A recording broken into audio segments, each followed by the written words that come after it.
progress.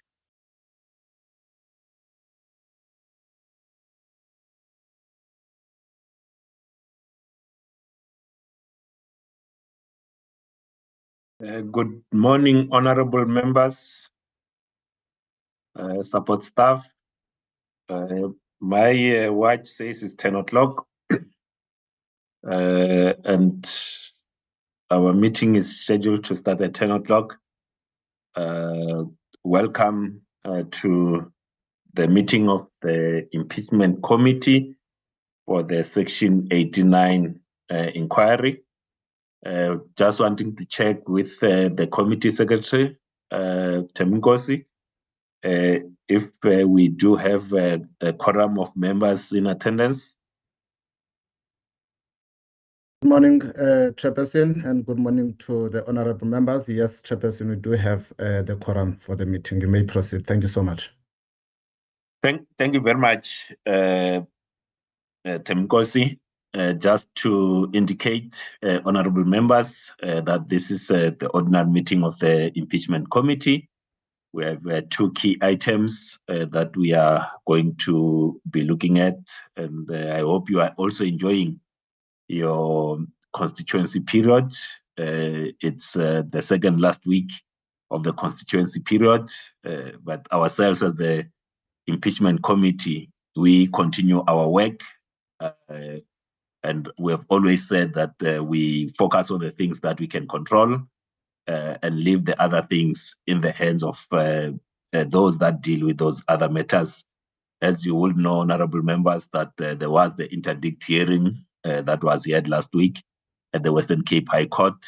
We have been informed that judgment will be delivered on Friday at 10 o'clock in the morning. So as soon as we have the judgment or the ruling of the court, we will share it with yourselves. Temkosi, if you could just apply the agenda for us.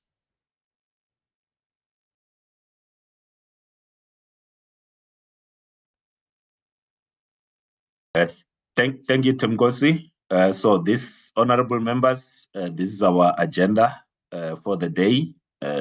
You will see that there's a slight swap of items from the one that was circulated earlier, which had as item number 4 the consideration of the terms of reference. So we just brought the item on the evidence leaders before that, because the one on the evidence leaders is not long.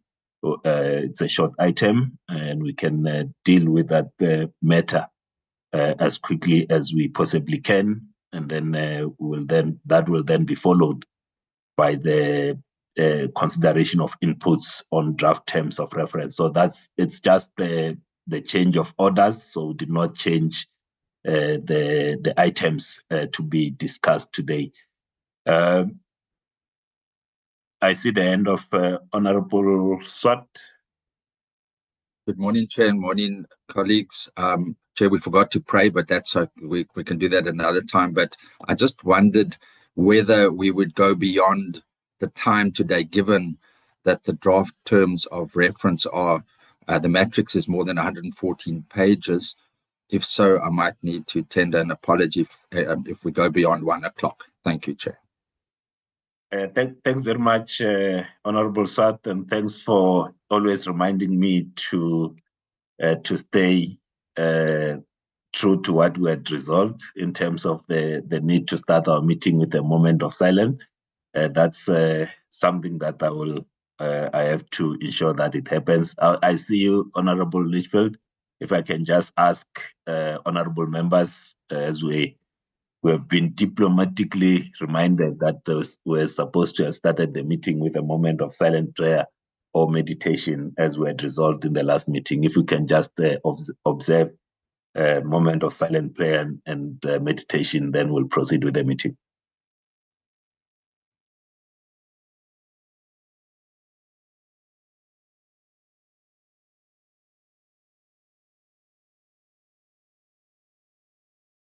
Thank you very much. Honorable Litchfield. Thank you, Chair. I think, like Honorable Swart, if we go beyond the time, I will ask to be excused. I have a joint sitting at 2 at the Pan-African Parliament. I actually have one even this morning, which I'm missing. Thank you, Chair. All right, thanks very much. So yourselves and Honorable Swart, as the moved ahead, I wanted to come to item number 2, which is apologies. Ask Themkosi if we have received some apologies, but noting the apologies of Honorable Litchfield and also the apology of Honorable Swart in case we don't finish by 1 o'clock. Themkosi, if you could just go through the apologies. I see the end of Honorable Daniels. I'll come to you, Honorable Daniels. If you can just get the apologies first, unless if this is a point before apologies, Honorable Daniels. Good morning, Chairperson. Good morning, colleagues. No, Chairperson, I will wait until you give me the opportunity. Thank you. Thank you very much. Themkosi, apologies received? Morning once again, Chair. No apologies, Chair, except that Ms. Mpapane is still trying to join the meeting and I'm assisting her. That's all. No other apologies, Chair. Thank you. Thank you very much. I'm in the meeting, Chair. Thank you. All right. Thank you, Honorable Mpapane. Honorable Daniels. Yes, good morning, Chairperson, and thank you. I also just want to tender an apology should the meeting exceed, which I expect is going to happen beyond 1 o'clock. Thank you, Chairperson. Thank you very much, Honorable Daniels. If we all be considerate with the time, we'll finish at 1 o'clock. But if we give long speeches, we'll go beyond 1 o'clock. But those 3 departures, in case that we don't finish the agenda by 1 o'clock, will be noted. So let's note those apologies, honorable members, and then move to item 3, the tabling of correspondence since our last meeting. Themkosi, if I could just ask you to table the correspondence that we have received. Thank you very much, Chairperson. Chair, the correspondence is from our last meeting, which would have taken place on the 24th. So on the 25th, the first correspondence to come in would have came from the MK Party. It was a formal nomination of an evidence leader. However, on the 30th, we received another correspondence from the MK Party wherein they withdrew the nomination of the evidence leader and replaced it with another senior counsel as per what is on the screen. And then, Chairperson, on the 1st of July, we received a letter in the form of a notice of motion from the MK Party calling on the committee to subpoena the speaker and obtain the... Just hold Themkosi. Honorable Litchfield, is that the new hand or is the Ligas one?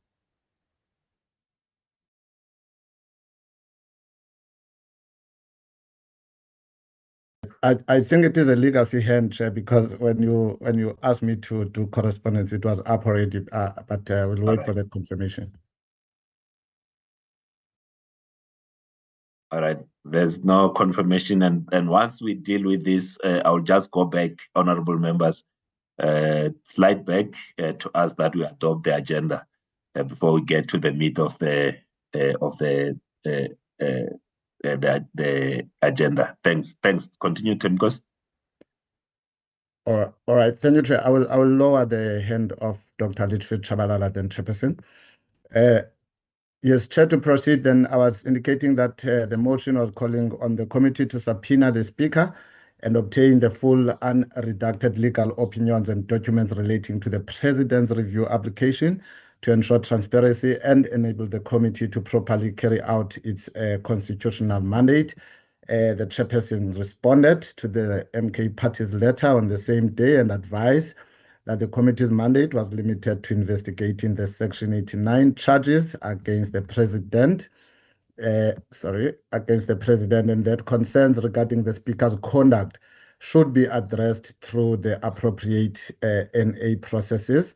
And on 2nd of July, we received another communication from the MK party where it contends that the motion was wrongly characterized and arguing that it seeks access to a legal opinion relevant to the committee's mandate rather than an investigation into the speaker, and that the president's court challenge directly affects the committee's ability to perform its work. The MK party was therefore calling for the motion to be tabled, debated, and voted on by the committee. Chair responded on the same day and maintained the position that was set out in the previous letter, also reiterating that the MK party's request should be pursued through the appropriate National Assembly processes. And then, Chair, on the 10th of July, as members would also be aware, it was the closing date for the nomination of evidence leaders, as well as the inputs on the terms of reference. So the following correspondence mainly relates to that. Chair. It would have been a DA's formal nomination of evidence leader, wherein the names of Advocate Kate Hofmeyer, SC, and Advocate Cohen came up, and then Chair, it was the ATM's nomination of Advocate Goldberg, Senior Counsel, and then it was the IFP's nomination of Advocate Morane, Senior Counsel, Action SA's advocate of nomination of Advocate Hofmeyer, Senior Counsel, ANC's nomination of Advocate Zinzile Matebese, and just an omission that there's it will be reflected on the document that is to be presented by legal services on the matter. There is a second name of Advocate Taki, I just don't want to say Matima, yes, Chair. But it will reflect on the document that will be presented by legal services. And then, Chair, we also received a nomination from the EFF, also of Advocate Morane, Senior Counsel, and also a nomination from National Colored Congress of Advocate Jamie, Senior Counsel. And Chairperson, the next correspondence would have been on the 14th of July. It relates to the same matter that was raised by the MK party. And the response of the chairperson was same. Chairperson sent the letter that would have been sent on the 3rd of July to maintain the position of the chairperson. And then on the 17th of July, we received a letter from Action SA. It was a request for the Section 89 to consider sub-disciplinary findings and related evidence in the Phala inquiry.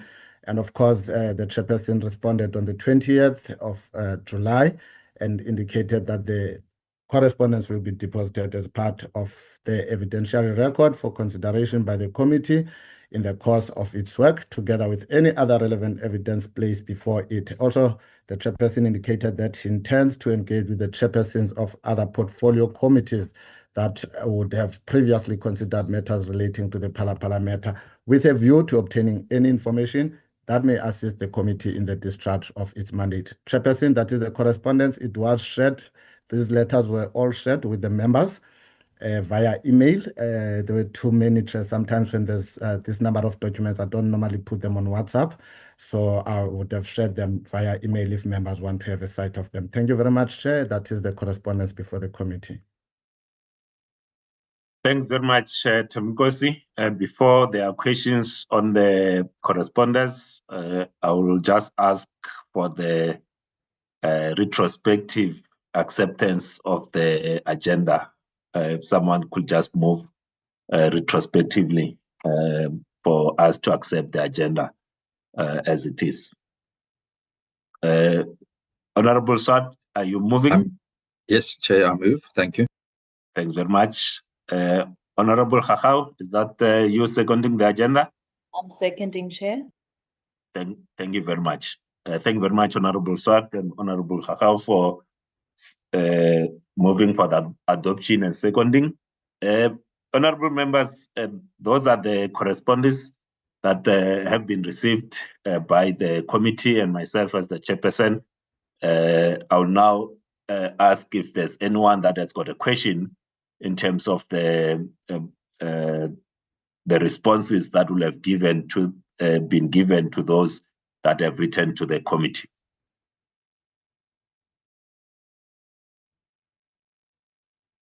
Honorable Dagmo. Thanks very much, Chairperson. Greetings to all on the platform. Now, just to say that in terms of the correspondence where you have responded to the letter of MKP concerning the Speaker, I think that, in my view, is the correct response. And I think all of us are also aware of the fact that there has been other correspondence directed to the Speaker and the Deputy Speaker about proposed motions of no confidence, etc. But I think it's correct that we, as you've indicated in your letter, stick to the mandate of the committee. So thank you, Chair. Thank you very much, Honorable Dagmo. And that's the position that we also I articulated even when we met in June, that we need to stick to the mandate of the committee. Like this is a committee with a specific function. Our mandate is not broad. We are established to deal with effectively the motion that Honorable Zungula tabled. So we have to deal with matters relating to the charges that are contained in the original motion, and that's how narrow our scope is. And I always want to say that let's not try to broaden our mandate beyond that which is contained in the original motion, but also what's contained in the independent panel report. And like I said, and I want to repeat it, if there are any unhappiness with the conduct, the actions taken by the Speaker, let's use the National Assembly, and as if it relates to the use of finances and so forth, there's a committee in Parliament that looks at the financial management of Parliament. Let's use those channels, and let's not broaden the scope of this committee and make it a general committee. It's established to deal with the matters as contained in the original motion that was submitted by Honorable Zungula in terms of Section 89 of the Constitution. Thanks very much, Honorable Members. We'll now move to the next item, which is to deal with the nominations of the evidence leaders, the evidence leader, and then I'll ask Suen from legal to just present the report. We did circulate yesterday the list of those that were nominated and also indicate their availability or non-availability. Suen, could you please take us through the names of the evidence leaders that were nominated by political parties? So there's one name that was not nominated by the political parties. It was from myself, who then asked legal to cast the net a little wider and see if they could find someone outside of those that were nominated by the political parties, just in case someone says there's a name that was not listed in the correspondence. How did it make an entry there? It was my request to legal to just cast the net a bit wider. Thanks very much, honorable members. I'll now ask Suen Isaac from legal to present on that agenda item. Good morning, Chair and members. I'm just going to share my screen that has the list of the evidence leaders. Chair, we were requested to check the availability of the various legal practitioners nominated by the political parties to the committee that are serving in the committee. The process we used was to call the people and ask them whether they met the criteria that the committee had resolved against. The first person on the list is Advocate Zinhle Matabetse, SC. He indicated that he is available and interested in serving as evidence leader, but he does have a very packed diary until November. The next person was Advocate Taki Madima, SC. He indicated he's not available. The third person is Advocate Kate Hofmeyer, SC. She is available. Advocate Eshad Cohen, we contacted him. However, he does not have enough experience. He is a junior advocate at present, so he does not have the required 15 years experience that the committee requires the evidence leader to have. So we have indicated he's not available. He would be available if he would be considered for the junior. Next person is Advocate Vuyani Ngawana. Chairperson, he indicated he is available. As per the requirements as set by the committee, which is one of them being that the evidence leader must not have a real or perceived conflict of interest in respect of the matter. In our due diligence, we became aware of a case that he had, as an acting judge, he made a ruling and did refer to the matters related that were discussed in the independent panel report. We did put that to him, Chairperson, and asked him whether he felt that this issue would give rise to even a real or perceived conflict of interest. He did respond to us in writing, and his view was that he is not conflicted in relation to serving as evidence leader.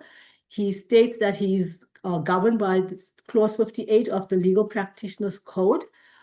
These public utterances in the judgment of Mogai and others versus City of Tshwane Metropolitan Municipality were criticisms of the legislature and not the president.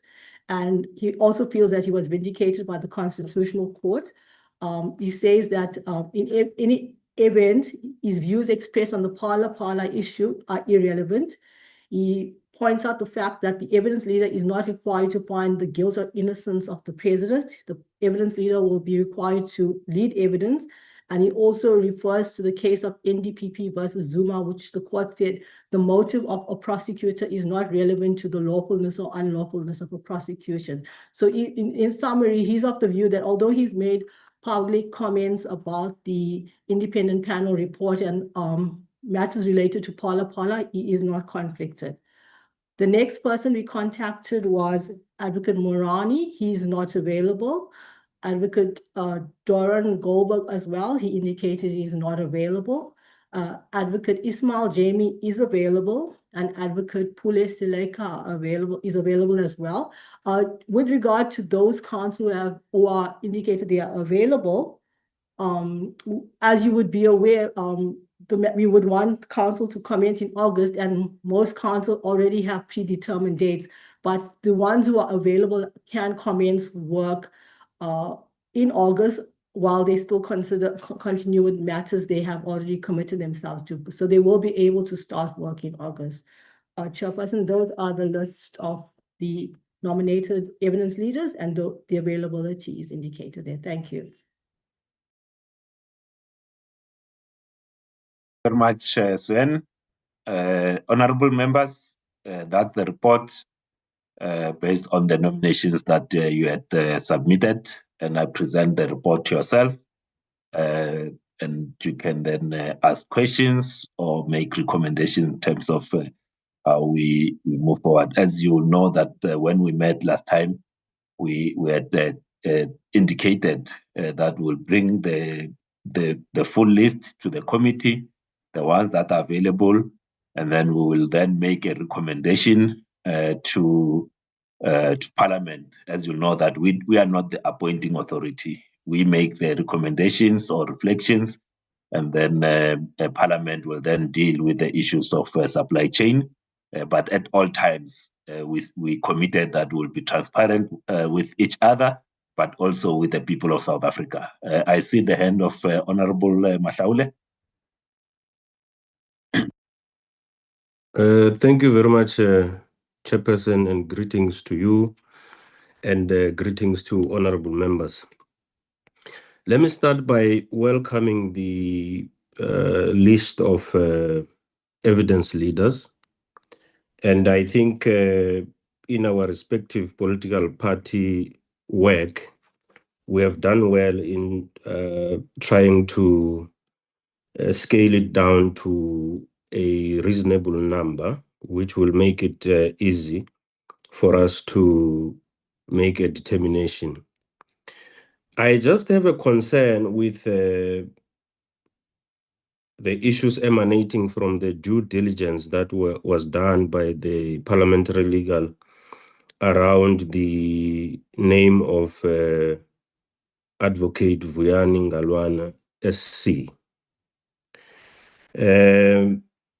He may have a view that is not conflicted, and that would speak to real, because we have real and perceived conflict of interest, and a person must satisfy the two.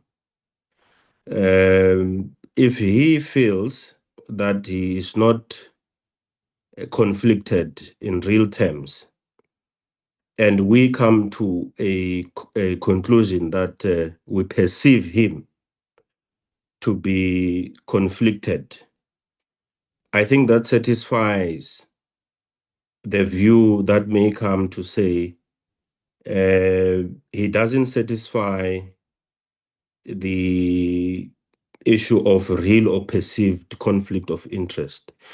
And my view is that for us to enter into a clean process, we need to look at the perceived conflict of interest that is around his name, and rid ourselves from entering into a, for a lack of a better word, dirty relationship with perceived conflicted people on the matter.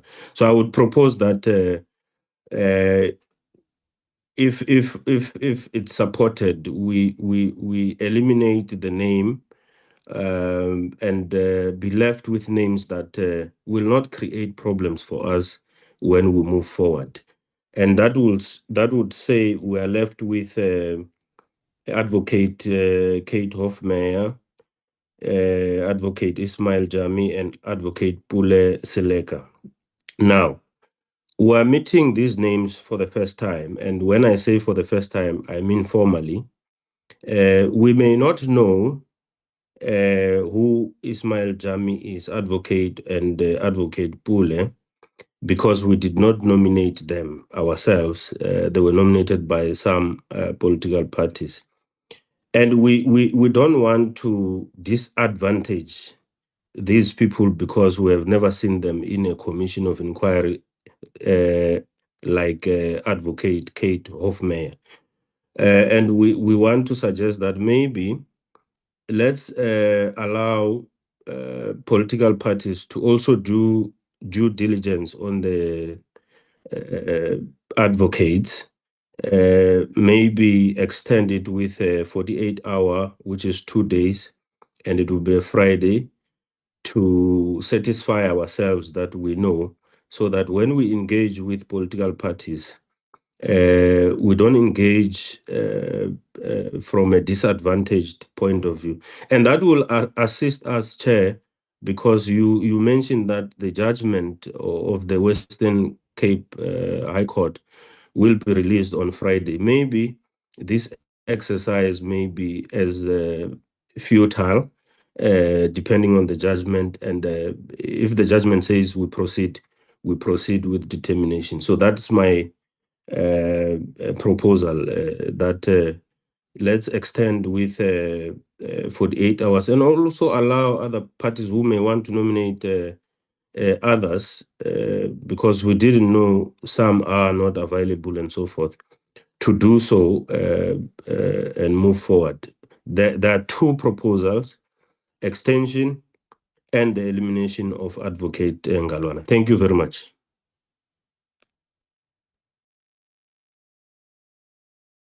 Thank you very much, Honorable Mashaule. Honorable Daniels. Thank you, Honorable Chairperson. Honorable Chairperson, I'll be very quick. I just want to put on record our dissent, that we're not appointing authority. We're not the appointing authority. That Parliament has that competency, like you have said earlier on, Chairperson, and you're quite correct. But it doesn't take away the reality of some political parties nominating senior counsel. Those nominations will be procured eventually, which may have the prospects of bordering or being synonymous to a political appointment disguised as having been through the parliamentary procurement processes, there's no ways that it can exclude that close proximity of the party who's nominated to the one who's eventually going to be procured through the processes. I just wanted to express our dissent on that, and that we shall not partake on nominating any, or not nominating, on deliberating on this particular item, other than expressing our dissent to that. Thank you, Chairperson. Thank you very much, Honorable Daniels. Dissent noted. Honorable Advocate Breitenbach. Thank you, Chair. Good morning to everybody. I'm persuaded by the argument put forward by the Honourable Mahlaula. We would support a short postponement in order to round up on the due diligence, and perhaps we can have discussions between the parties and reach consensus on a candidate. It would be, I think, worth the time to try and reach that consensus. So I support that proposal. Thank you, Chair. Sorry, Chairperson, I've raised my hand. Chairperson, Honorable Shope, I'll note you. You'll come. You'll come, Honorable Shope. I'll add you on my list because I don't see the hand up here. I'll add you to the list. Honorable Ngobeni. Thank you, Chairperson. Given that, and good morning to all of the colleagues. Look, we are not opposed to the 48-hour proposal that there should be further deliberations for members to be able to do their due diligence. However, the idea of a further nomination or further nominations for us is not something that we would entertain, particularly because members or political parties were not limited to the number of nominations that they would have.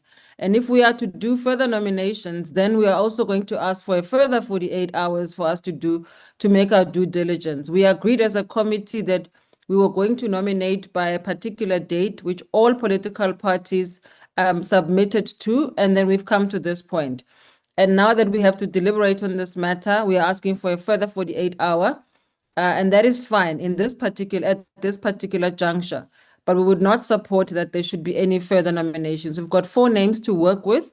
There's a suggestion that one be taken away. That's perhaps what we should be discussing, and then go forward from there. But there's no point in making any further nominations. And I would leave it there for now. Thank you very much, Chairperson. Thanks very much, Honorable Wessels. Thank you very much, Chairperson, and good morning to yourself and to the colleagues on the platform. Chair, I also agree with the proposal that we give ourselves 48 hours to do due diligence, but I also agree with the proposal that we should be left with 3 names to choose from, and that we should eliminate the one as alluded to, and that we should deliberate further and do our due diligence on Advocate Halfmeyer, Advocate Jamie, and Advocate Seleka, and that there also should not be any further nominations. I don't think that would be proper. Thank you, Chair.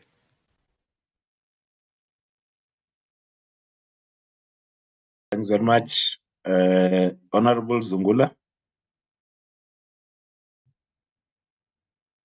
Good morning, Chair, colleagues, and everyone that has joined in on the platform. Chair, I want to perhaps start with the question of the conflict of interest. The committee did discuss and agree what is defined as a conflict of interest, that any senior counsel or advocate that has taken part in litigation on this issue would be viewed as a person that has a conflict of interest. In the event that perhaps advocate so-and-so has done litigation for party A, party B, for the president, against the president, that should not be viewed as a conflict of interest. So I think, Chair, let's just stick to what previously we had agreed on what is characterized as a conflict of interest, because that discussion amongst ourselves dealt with both real and perceived conflict of interest. The second issue I want to raise is that once there is over 55% of the people that are nominated that are not available, it raises some concerns whether are we having a pool that is enough to choose from, particularly because political parties, when they nominate, because they do not have any form of relationships with the people that they nominate, they would not have known whether they are available or not available, which then needs the committee to understand that having 55% of the people not available, it's something that we need to agree on the proposal by the ANC for an extension for Friday for new names. We can do it very easy, Chair. We can agree that Friday must be the new names. Between Friday and Monday morning, the legal team from Parliament is able to ascertain availability and all of those administrative issues. And then we get even if you don't need to call a meeting, you can just send us the names of the people that would then be available on Monday. Then when we meet, let's say next Wednesday, we come for a decision, especially in light of, firstly, 55% of the people nominated are not available. The second issue is that there is a name of a person that is available, and that person, the senior counsel, is a person that, according to the definition of a conflict of interest, there's no conflict of interest. However, the discussion today is to say he must be disregarded as someone we can choose from.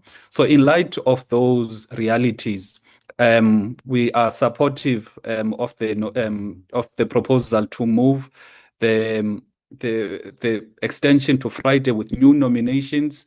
By Monday morning, we get the final list, and between Monday and Wednesday, as a committee, as parties, we speak to one another. We agree on the final, on who we can nominate. We do our due diligence, and then next Wednesday we take a decision. Thank you.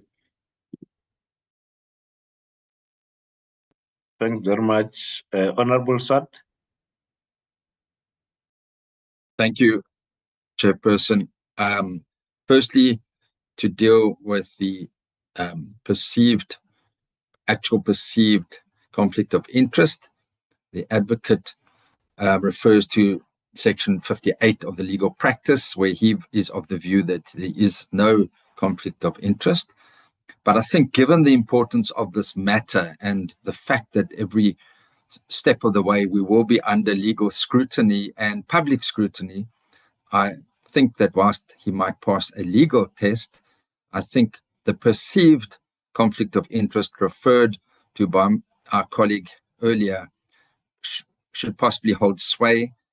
And I think that possibly that in the draft directives refers to real or perceived conflict of interest. And I think that is something we need to consider very seriously.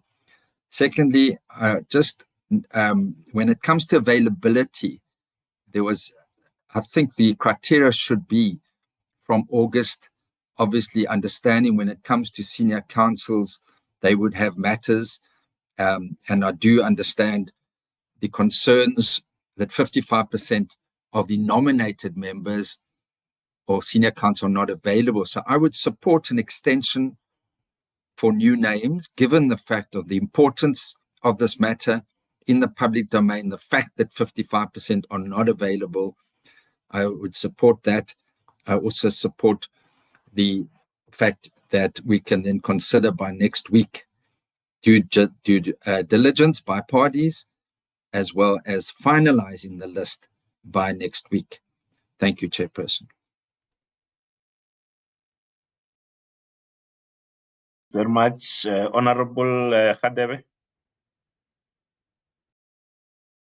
Thank you very much, Honorable Chairperson. Greetings to you and greetings to honorable colleagues. Honorable Chairperson, I also want to express the IFP's support to the argument put forward by Honorable Mahlaule. I would not want to further unpack the proposal that he made, except to say that I'm rising to support his proposals. Thank you very much. Thank you very much, Honorable Sope. Thank you, Chairperson. Can you hear me? Loud and clear. Thank you, Chairperson. Good morning to you and to honorable members. Just 2 quick points. The first relates to the proposal that has been made by Honorable Mhlaule of the ANC makes eminent sense. The pool needs to be broadened, and the only way to do that is to give ourselves a little bit more time. So, where you may find that there are other advocates that are readily available that will not be perceived one way or the other to be in favor of this or the other side. So I support wholeheartedly the idea of an extension by a further 48 hours. Secondly, on the issue of real or perceived conflict of interest, we should be careful not to push it too far. We can say the same thing with respect about some of these names. Advocate Kate Hofmeyr SC has appeared for President Ramaphosa, to the best of my knowledge, on more than one occasion. So it is sensible to argue that she is perceived out there as being a Ramaphosa advocate. That is not a far-fetched proposition. So we should be careful not to push this argument too far. I'm inclined to agree 100% with Honorable Zungula that we should stick to the criteria that have already been laid down, that has been agreed upon. And perhaps the best way around that is to broaden the pool, and the only way you broaden the pool is to give ourselves an extension. I must also record, on behalf of MKP, that we sent a document relating to the guidelines way back on the 10th of July. It does not form part of the batch that was circulated among members. We touched upon the guidelines as well as the evidence leader. So the document was not circulated. I put it again in the group today. Right. I'm not suggesting any bad faith on the part of Thembinkosi, but it makes sense for the document to be circulated so that our input can be shared as well. So in a nutshell, I support the idea that we must give ourselves an extension of time. Friday it makes sense to me. Further names are going to be submitted, I have no doubt, and that will also give us an opportunity as political parties to scrutinize these names. Just one final point on the availability of senior counsel. We obviously don't want any advocate who has no work at all, because you ask yourself, if a senior counsel has no work at all, nobody has confidence in him or her. But at the same time, I would caution against the following. We cannot have a situation whereby we are driven by the evidence leader. The moment the advocate has been accepted or appointed as an evidence leader, there is a duty on him or her to forego other work, return the briefs. We can't have a situation whereby we're told by an advocate, as you know, I'm not available for a week. I've got to argue a matter in the Supreme Court of Appeal or in the Constitutional Court or in the Western Cape High Court. Once an advocate has been appointed, onus is on that advocate to make appropriate arrangements so that the file can be returned. We all know that senior advocates will always have junior advocates accompanying them. So it's easy to replace them in certain matters. I know this from my years as a judge. It happens, right? So we don't want a situation whereby we're held at ransom by an advocate who claims not to be available, who wants to come on his or her terms to the impeachment committee. Priority must be given to the impeachment committee. Once an advocate says, I'm available, being available means exactly that, not subject to certain days. I submit. Thank you so much, Chairperson. Thank you very much, Honorable Hlope. I just want to check with the Honorable Mahlatsi. Are you covered by the previous speakers, or you had technological challenges? Before I go to Honorable Mautwe. No, thank you very much, Chairperson. I have just 2 points, but fully agree with previous speakers. Moreover, the first speaker, Honorable Mpofu-Walsh, that I concur with the proposal of an extension and also allowing political parties to submit other names. But I don't agree with him on the issue of advocating Galwani, but I will accept it based on what he has indicated. But on the proposal of extension, also give us an opportunity to put new names, because we don't have relations with these advocates. We went through their work and we were impressed by their work. So allow us to add names. Thank you so much, Chairperson. Thank you very much, Honorable Mahlatsi. Honorable Mautwe. Thank you, Chair. Greetings to yourself, greetings to the colleagues and everybody on the platform. Chair, we want to support the proposal of an extension and expansion to go look for more senior counsels. Chair, we only received the list from your office yesterday, and the submissions were last week. So had we known prior, we would have realized that we have a challenge, which you have realized. And that's why you then requested the legal team to expand the search and look for more senior counsels. And that's basically what we are also asking for.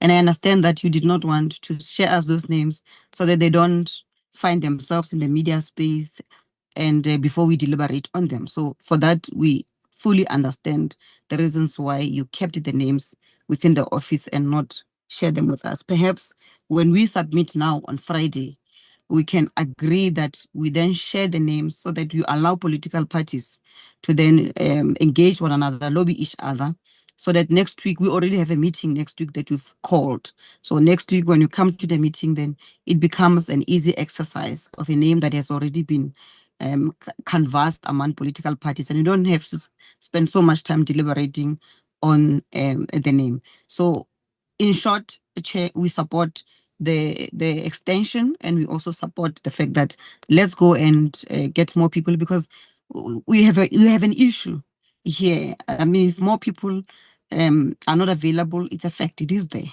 It doesn't really help to be left with few people, which are now as the committee confining ourselves to when we can just expand on the names. Thank you, Chair. That is our submission. Thank you. Thank you very much, Honorable Litchfield, Dr. Litchfield. Litchfield Shabalala. Thank you, Chair. Dr. Litchfield Shabalala. Thank you, Chair.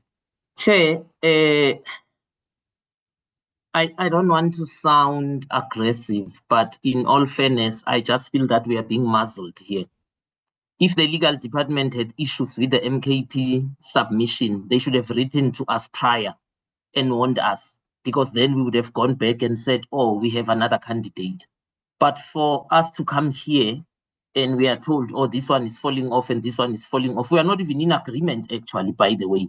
We are just being informed. It's not a democratic decision.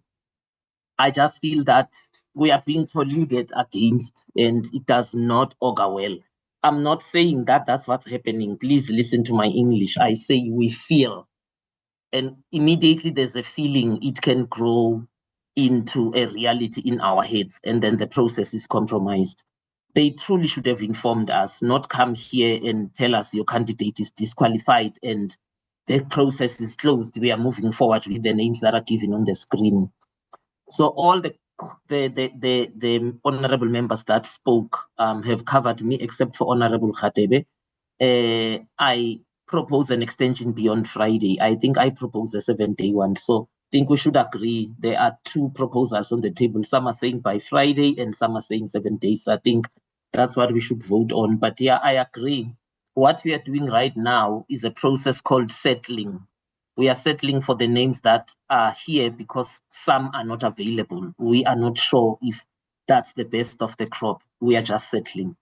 So yeah, I think I want to propose that, Chair. And I don't know, for me, Friday is neither here nor there. I'm not sure this is the platform to discuss it, but it's neither here nor there. There is no lower court that can revoke the decisions of a higher court. It will go into the Guinness Book of Records. So however we look at this committee is going to continue. Thank you, Chair. Thank you, Honorable Litchfield Chabalala. Just to say that the presentation that was made by legal indicated that the Honorable Ngalwana was available. They raised the point. Remember what we had asked was amongst the criteria, there was the issue around the conflict of interest. It would have been unfair on their part, having discovered something, not to raise it with the committee. So legal has not made the point to disqualify anyone. That's why from a legal side and also from myself, he's on the list, listed as available. And we present the list to the members with the issues that we'll have picked up during the due diligence. So just in the spirit of transparency, and not tomorrow you wake up and then someone has picked up an issue and we say, but why did we not share this with the committee? So the issue on his disqualification, it's not that yet. It hasn't been decided on. I haven't put any of the recommendation or proposals to the vote. I will put all of them to the vote, and it will be the committee that ultimately have to decide on the proposals that have been submitted. Honorable Kwankwa. Thank you very much, Chairperson. Well, I want to align myself with the submission made by Dr. Litchfield Chabalala, that perhaps on procedural grounds, Chair, to help the process, to fast-track the process when there's a meeting which has been set up or called, that if a political party proposes a specific person as an evidence leader, if there are any challenges, the legal services of Parliament must alert the relevant political party about those issues before we come to the meeting, so that by the time we come to the meeting, no one is taken by surprise. Most of the matters have been dealt with. Two, I agree. It's not a train smash.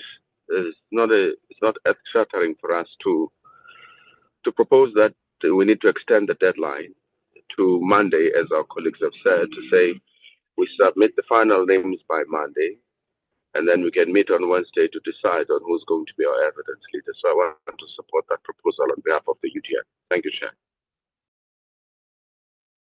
Thank you very much. Honorable, I see iPad. Who's iPad? It's Honorable Malema. I'll note you, Honorable Malema. If Temgos, if we could please rename the iPad of Honorable Malema, and then we can then proceed. You'll come after Honorable Ngobeni. Second bite, quick one, Honorable Ngobeni. Thank you, Chair. No, it is going to be a very quick bite. I just want to deal with just a matter of principle to say the idea of nominations and people being unavailable. I think as political parties and as people concerned here, we may or may not have our nominations available or not available. I think when we want to say we don't want these processes to be delayed, let us also not be the ones who delay our own processes.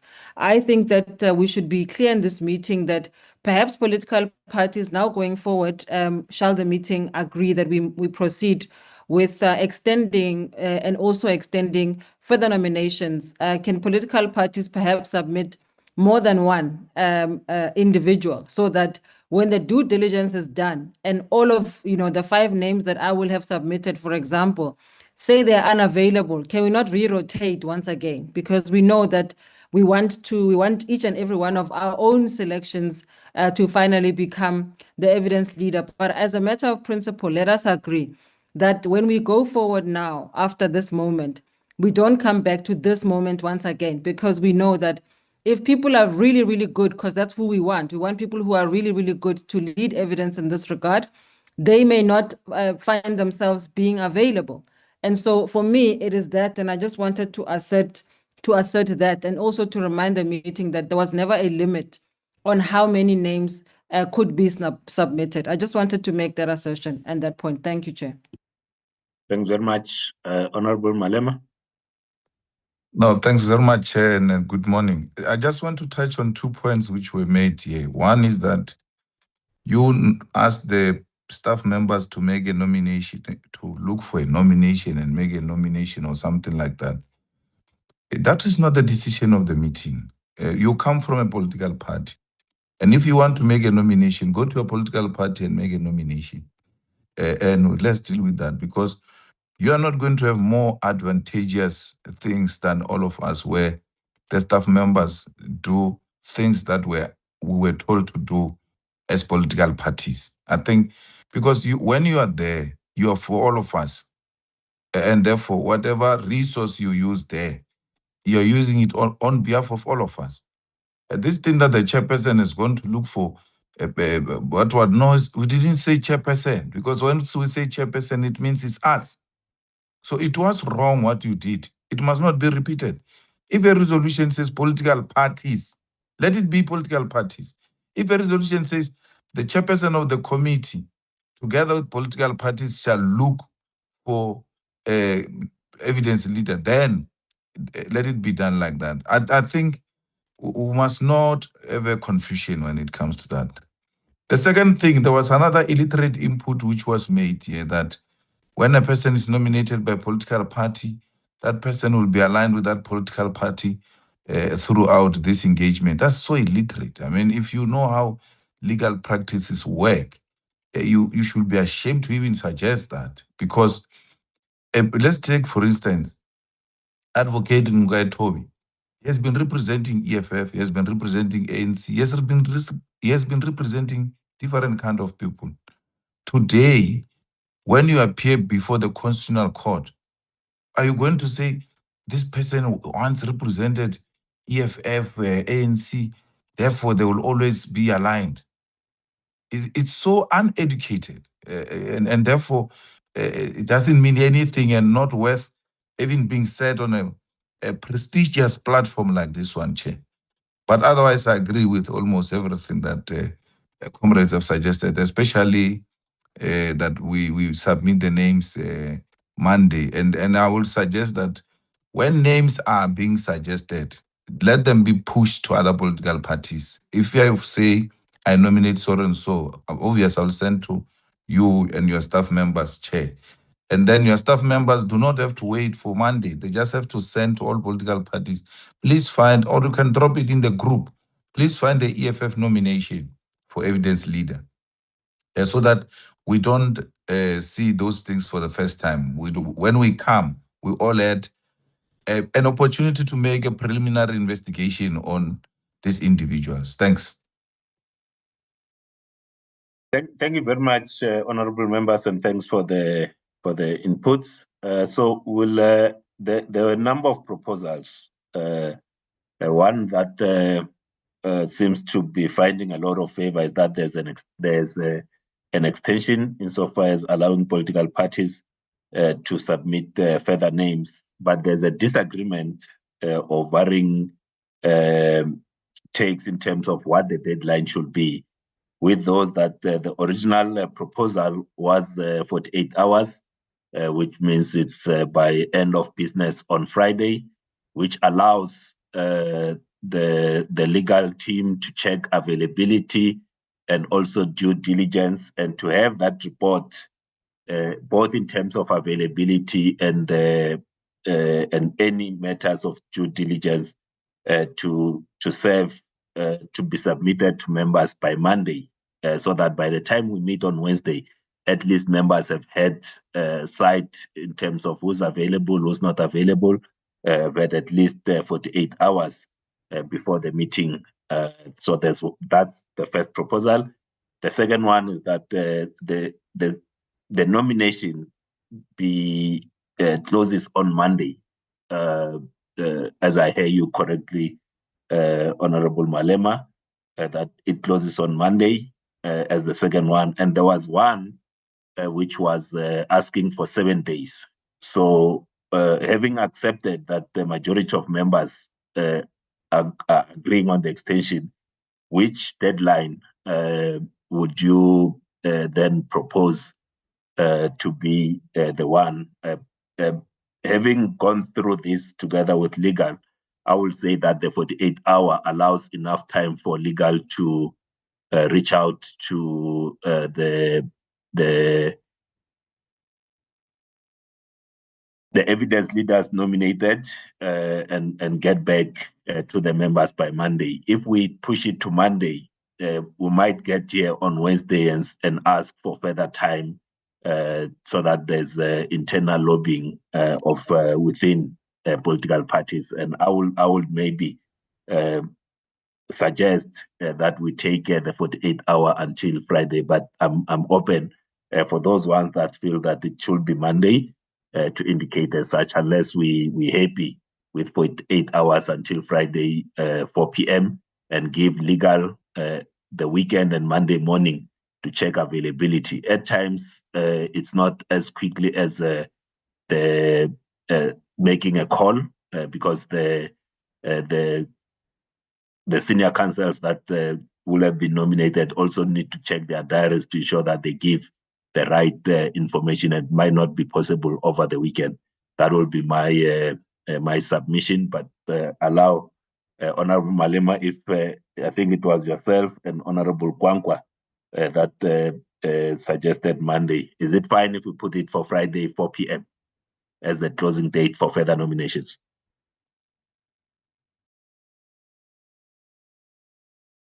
Honorable Kwankwa, will that be fine? And Honorable No Malema? objections. I have no objections to that, Chair, as long as there's an extension to the deadline. Thank you. Honorable Malema, you happy with Friday 4 p.m. and then allow legal to use the weekend to get the availability and due diligence?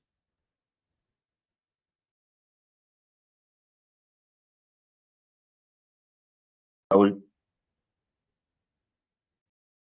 Honorable Litchfield Chabalala. Thank you, Chair.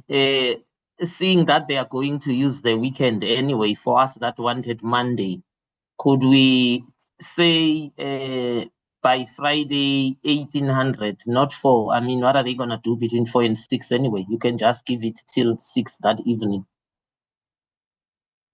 All right, 6 p.m. on Friday, but let them come as quickly as possible between today and Friday, 6 o'clock, so that if there's a nomination that comes today, that check of availability and due diligence can begin. Honorable Ngowe? We support Friday's deadline. Thank you, Chair. All right, thanks very much. So Friday deadline, 1800 hours is supported. Can it be noted as such? And then the second issue, as it relates to the perceived conflict of Advocate Ngalwana SC, it was raised by Honorable Mahlaule and it was supported. I would like to place that on the for us to vote on that because there has been deliberations. I won't call for further deliberations on that. So we can either keep him, he's available, and that that matter be decided upon on Wednesday next week, or we decide today that we take him as not available in line with the perceived conflict of interest. Honorable Swart, is that a vote, or is further submission? No, very briefly, Honorable Malema and Dr. Schlope mentioned that we need to be very careful when we deal with the issues relating to senior counsel and perceived conflicts of interest, bearing in mind Section 58 of the Legal Practice Council. Raise other issues that were raised. I think we should hold this matter over because, again, allegations can be made about perceived, and I would suggest that we keep the name of that senior counsel. We don't want to narrow it down, and we can, again, consider this issue in the light of the submissions, particularly by Dr. Schlope, who's had wide experience in the matter of senior counsel and objectivity of senior counsel when they appear in matters. Thank you, Chair. Thanks very much. Honorable Litchfield Chabalala, a different thought from Honorable Swart, or you are swayed by him? No, it's not different. He actually took the words out of my mouth, but then me and him do think alike from time to time. I think I agree with him, and I would actually say if we are putting him on the vote because of that, we might as well do that for Hofmeyer too. I mean, I'm sitting here as it was raised by Judge Hlophe saying, okay, he's a serial person, so he's already subjective. So I would fully agree with what Honorable Swart has said. If we are going to go on that line, then we will tear all of them apart. And I'm not sure that's what we want, because if I hire someone to represent me in court, that doesn't mean that those people are for me. If anything I do, those people favor me. So, yeah, I think I'll leave it at that, Chair, and support Honorable Swart. All right, thanks very much. Honorable Mahlaule, I say that for now, Advocate Ngalwana SC remains in the pool of considerations until we decide next week, Wednesday. Yes, Chair, because it's not personal. It's moving through a path of caution. It's not personal, so we are fine with that. All right. Thank you very much, honorable members. So as things stand, we extend the time for new nominations to Friday, 1800 hours. But I want to appeal to honorable members and political parties. If you have a name today, please submit it today so that the team at Legal can check availability and do any further due diligence. It's my commitment that by Monday, you will have the list of only available ones. We'll no longer go back to the ones that are not available. We'll give the list of those that are available so that you have enough time to lobby one another in preparation of our meeting on the 29th of July 2026, and that we keep the 4 names that are available. It's Advocate Hofmeyer, Advocate Sleka, Advocate Jemmy, and Advocate Ngalwana in the pool, and that we are adding to this pool. So these 4 are accepted as available, and we are adding to the pool. That the new pool will then, of those that are available, will be circulated to members on Monday in preparation for the meeting of Wednesday. Agreed to? Yes, Agreed. Yes. Agreed. Yeah. Thank you very much, honorable members. We now move to the next item, which are the terms of reference. Just to say that we did, thanks very much, honorable members, and for the extensive inputs that have been given to the terms of reference that were both in terms of the general reflection, but also specific proposals and amendments to the terms of reference. So how we are going to deal with this today, honorable members, is that there's going to be presentation. As you will know, that there was that document, a 114-page document that was shared. We're going to deal with it. The content advisor will take us through in terms of the comments that we have received, but it will not be to read word for word. We'll also allow after this meeting, after we've gone through the presentation by the content advisor, general reflections, but then also subject the terms of reference to the same 48 hours for political parties to then be able to lobby one another where there are vast differences. There are areas where there's not massive differences, it could just be the wording, but where there's vast differences, that the political parties use the 48-hour window to consult with one another and move towards, let's call it, closer to consensus, so that by next week, Wednesday, we've got at least a document that a much thinner document that we can work with for next week. Is that in order, honorable members? We allow content advisor to take us through the metrics, and then we then give some reflections, and then the political parties will then, where you find that there's an input that you had made that another political party had a different input, then you can be able to persuade one another, and then you then submit that proposal to be considered for the new draft. Honorable Swart. Thank you. I did notice going through the document that there's a lot of overlapping, and there is already a large degree, well, maybe not a large degree, but a degree of consensus. And I'm not sure if it would help the process once we've gone through the presentation to note where there is already an alignment between certain parties. I think that might help us as well, Chair. Thank you. Thanks very much, Honorable Swart. That's the idea, that where there's emerging consensus, we need to move towards that. But where there's divergence, then we try to move towards the center. Honorable Hlophe, did you unmute? You wanted to say something?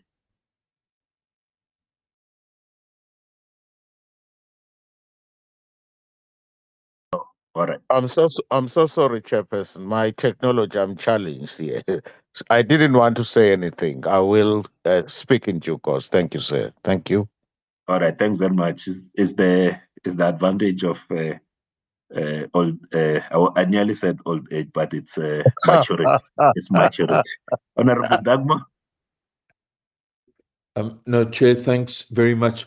I just think I hear your proposal around anticipating another 48 hours, but I would suggest that we do as you've suggested, Chair, where we hear the content advisor, we have broad reflections. We might feel that we need another day or two. We might feel Friday is fine. So I'm just appealing that we reserve that decision about how much time we might need until after we've had the reflections. Thanks. Thank you very much, Honorable Dagmo. We'll now invite Advocate Nell to just take us through the metrics, and just to say that you don't have to read word by word, Advocate Nell, just indicate those areas that members need to note. Thanks very much. Over to you, Advocate Nell. Thank you, Chairperson and members. I am sharing the full screen. So on the left-hand side, members will see the terms of reference that was sent. And on the right-hand side is the matrix. I do apologize that we did not have the MK party submission on the terms of reference. I worked on the documents that were sent to me, and that was those 8 submissions listed there. Chair, I see there's hand raised. Just old Honorable, just old Advocate, Honorable Litchfield Chabalala. Chair, thank you. I think I was waiting for you to say something. The MKP input is not included in these terms of reference. How are you going to deal with it? Although there's proof when it was sent. So when we proceed with what's here, how is it going to be encapsulated? How will we deal with it? I'm just asking. And also, So- I'm not even asking why it wasn't included. I'm not even there, although it does beg an answer. Yeah, we will circulate the input of MK that will be considered as part of further developments of the terms of reference, and would like to apologize in terms of them not featuring here. But then, if I could just check with Temkosi insofar as the input of MKP. Temkosi.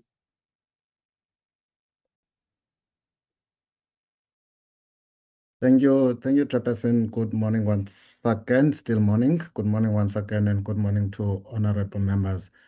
Chairperson, I think I need to be, maybe I have not received an NK party input on the on the draft TORs. I have received an input on the evidence leaders, which I read as part of the record. And yeah, that is in relation to this one, Chair, that is the 8 as it is going to be presented by Advocate Nell that I have received. Thank you very much, Chair.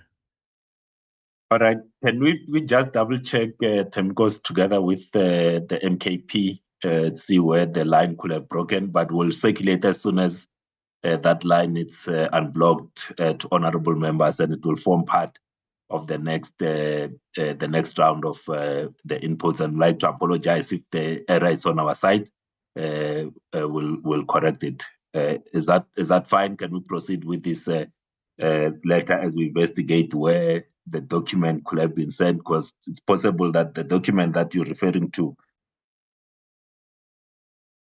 might be the one that was deposited this morning on the group. Just need to be sure where it got missed in the process, but we will include it in the terms of reference. We'll definitely not exclude it as we develop the terms of reference.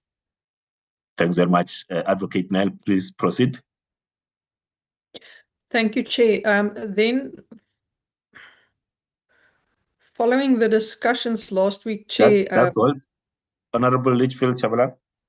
Thank you, Chair. The TORs are in the same document that he says received. If he had read it to the end, he would have seen them. But yeah, it's water under the bridge. I think, as you said, you will circulate them. We can proceed. Thank you very much. Advocate Nell, proceed.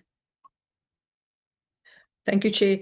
Yes, members will see in the old document where it said detailed rules, that will be changed because of the agreement that the committee had on the 24th to change that reference to terms of reference. And that was very well captured in the full, the lengthy submission from the EFF where they made those corrections in their document.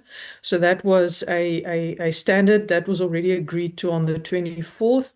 And then, Chair, a number of the submissions requested the replacement in the document of the acronym para for paragraph with the full word paragraph to be used. It does make for better reading.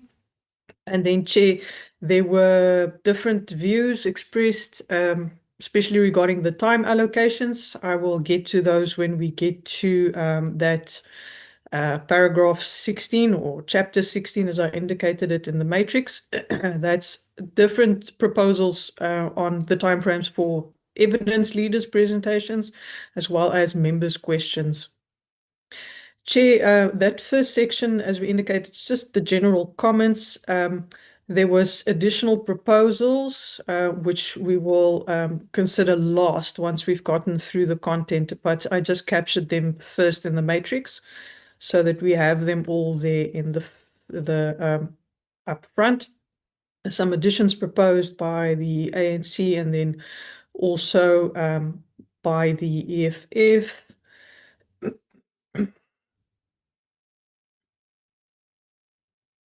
So, Chair, that first section, we're just going through that. The title I've already indicated, that's where the change goes to terms of reference.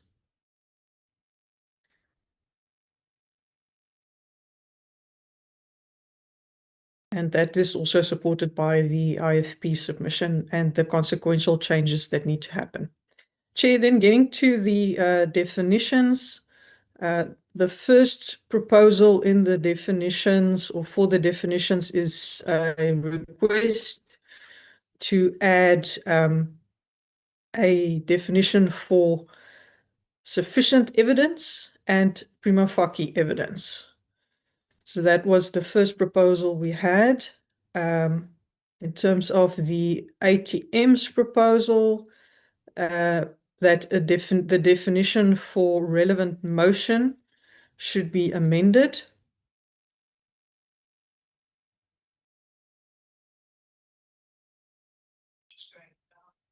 There is no such definition captured in the terms of reference, so that would be a new proposed definition to be added there. And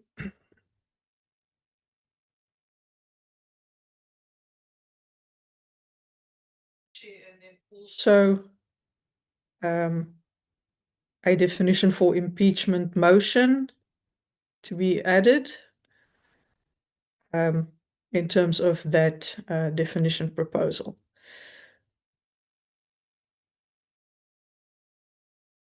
Then in terms of the EFF, the submission on the definitions is to add a definition for assistant evidence leader. Let me just move up here quickly. So they would just need that assistant evidence leader to be amended to add that full description. That's about the abbreviation of paragraph, and then just to link it to the terms of reference. In terms of the definition for assembly rules, there's that proposal by the EFF. The proposal for change to the chairperson and chief evidence leader, as well as the committee secretary.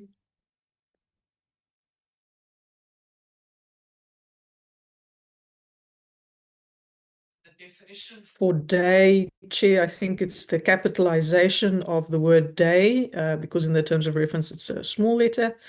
And then the changes there for the evidence leaders. So those are all also following the consequential amendments.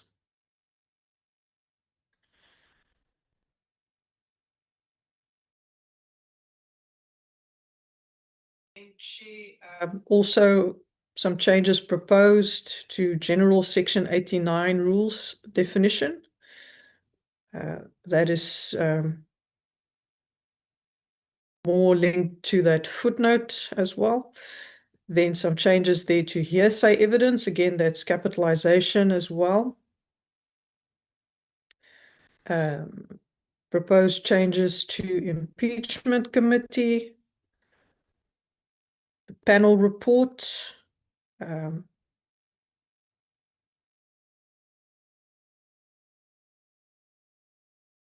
definition of present,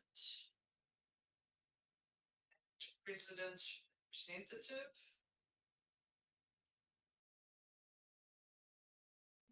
Chairperson. Thanks, Advocate Nell. We can no longer hear you. Thank you. Yes, Chair.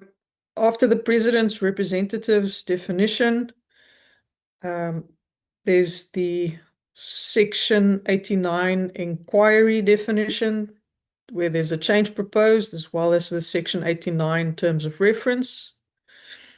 I'm just trying to line the two documents up, and then a change to witness, or an addition for a definition of witness instead of just the definition that we have of witness statement.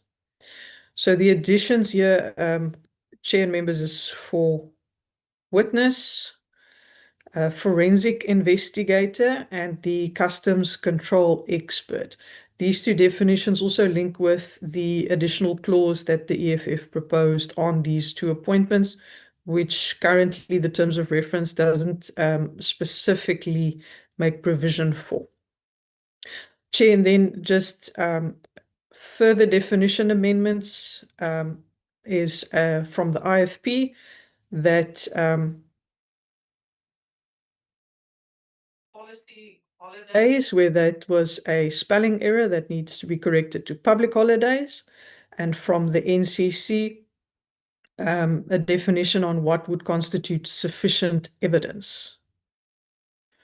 So, Chair, I'm just going to pause here for consideration of the proposals regarding the definitions before going to number 2, the legal framework.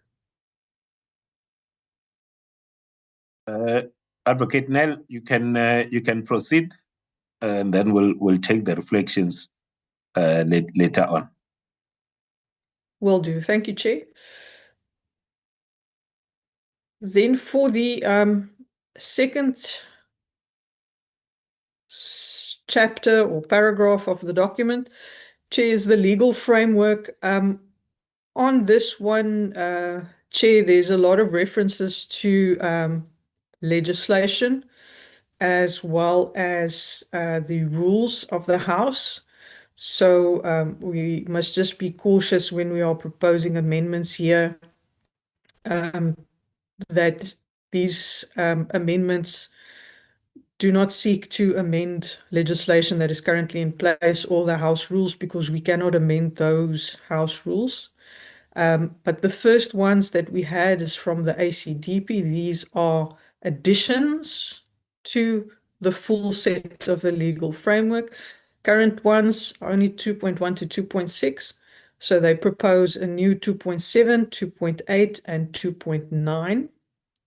So the first one is on interpretation, as well as the nature in terms of the inquisitorial nature of the committee, and then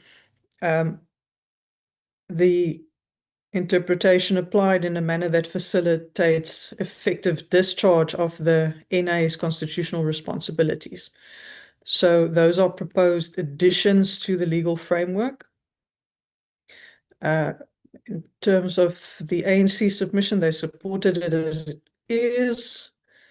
In terms of the ATM, members would have seen in some of the general comments, some of those aspects highlighted in general will possibly flow through over to this section as well, but it wasn't specifically linked to a clause or a paragraph in this section. But the first is to expand on what are the powers of the committee. That could be an aspect that one would add, as well as indicated earlier in the general comments, and the objective of the committee, which is not specifically outlined in the terms of reference. So the nature and purpose of the proceedings, that's a proposed addition that would fit best within the legal framework section.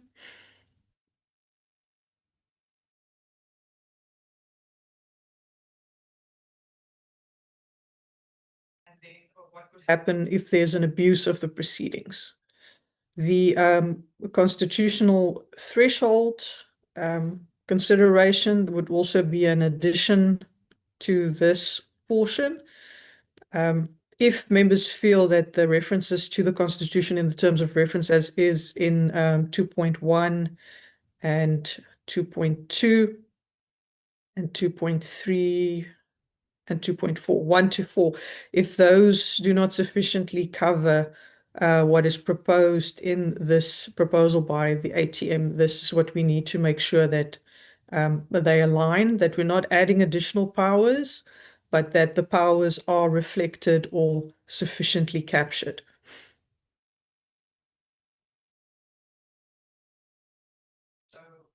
That this next one was serious misconduct, and that is what would be defined as serious misconduct for consideration, given the reference of it in the Constitution for possible grounds for impeachment. The submissions from the EFF were indicated as track changes.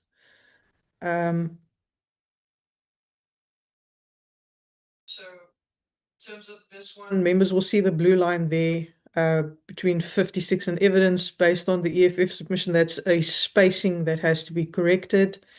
In terms of 2.2, again, it's a spacing that has to be corrected. And for 2.3, it was also, and 2.4, it was spacing corrections that were proposed there because it's a double space between the number and the first letter there. In terms of 2.5,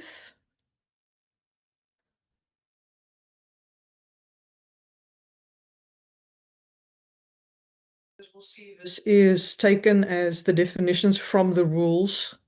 This is where legal has also indicated that we need to just be cautious if we are proposing additions to these sections. For example, this highlighted section here for a Section 89 inquiry, because it will change the definition of this as set by the Rules Committee.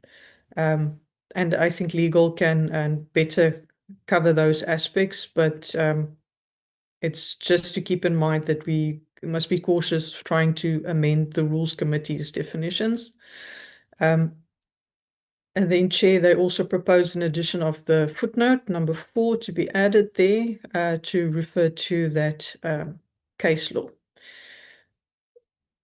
Then, Chair, their proposal under the sections dealing with rules Advocate 129. Mel?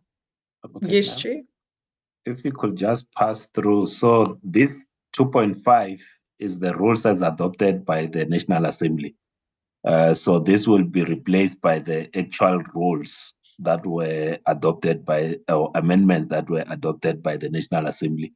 As a committee, we cannot amend the rules that were amended, that were accepted by the Assembly. So if you could just pass to the next section in this regard. So this section will just take the rule as was accepted by the National Assembly.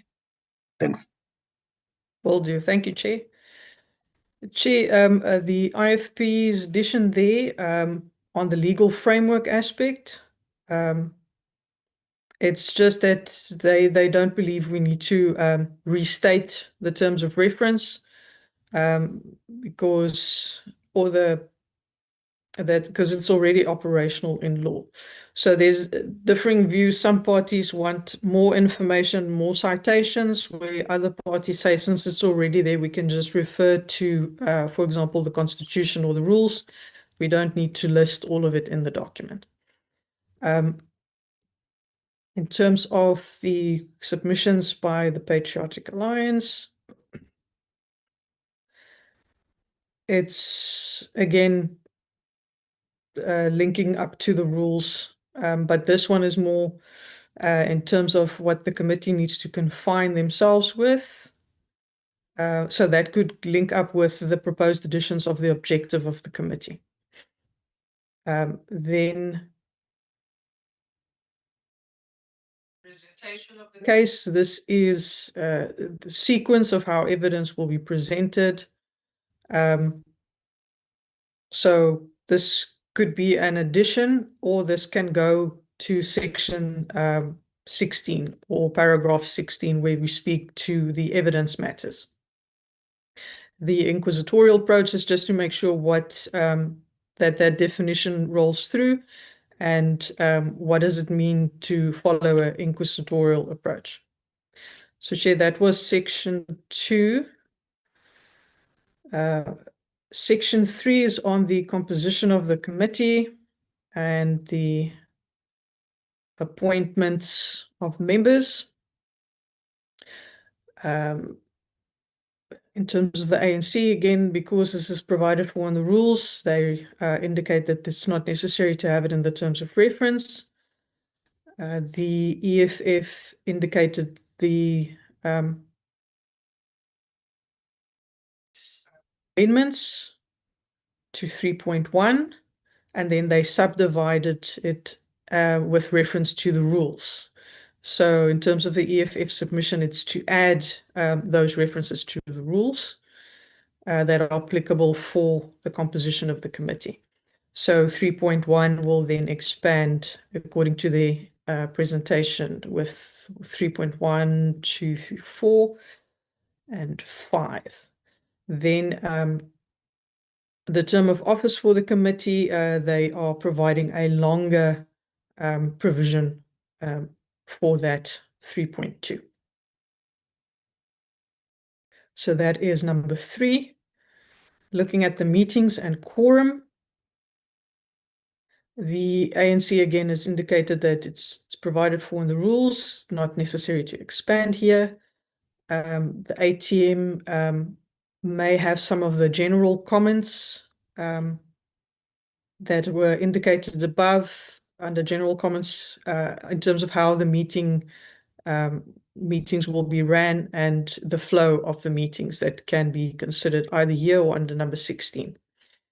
In terms of the EFF's proposal is to change 4.2 to read as follows regarding Rule 60 sub 1, and then to amend 4.3 by adding 4.3.1, a subsection dealing specifically with the meetings. And then also they propose the additions of 4.4 regarding the quorum, and that links it back to the rules. Those are those proposals for number 4. Under number 5, again, it's linked back to the rules by the ANC submission. Submissions listed under general from the ATM may impact here in terms of the decision making. In terms of the EFF submission, they propose the change to 5.1. It's in terms of the wording used there, the way the Impeachment Committee takes it instead of the manner in which. And then they add 5.1 reference to Rule 129N and Rule 1582D. And then they propose the amendment of 5.2 to say that the voting must be must occur openly. In terms of number 6, for the chairperson, the ACDP proposes a new clause to be added. So that would be the addition of 6.4 at the end to say that the chairperson's ruling shall be final unless overturned by a majority. In terms of the ANC's proposal, they again are suggesting that it's already captured in terms of the rules, so it's not needed to be added here. In terms of the election of the chairperson as well and the powers of the chairperson. In terms of the EFF submission, they propose amendments to 6.2.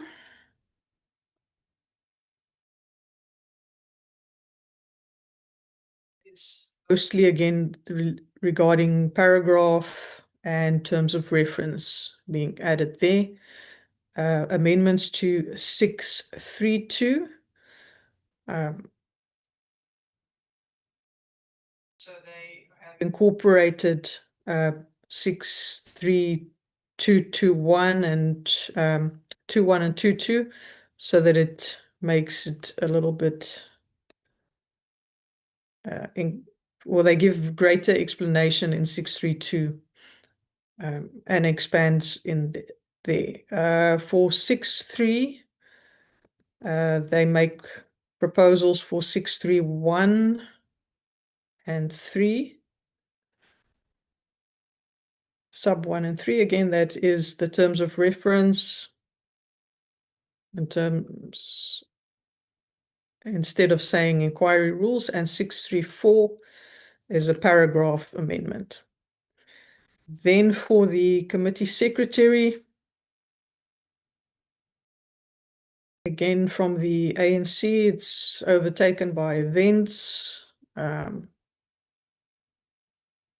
terms of the EFF, it's just the replacement of rules with terms of reference. And then in 7251,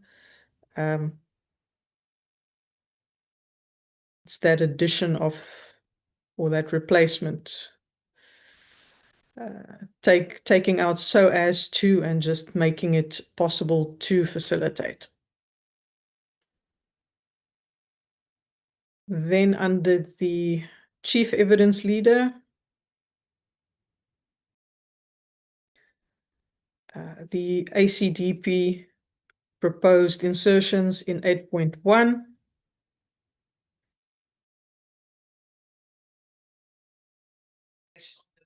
That the committee had on the 24th.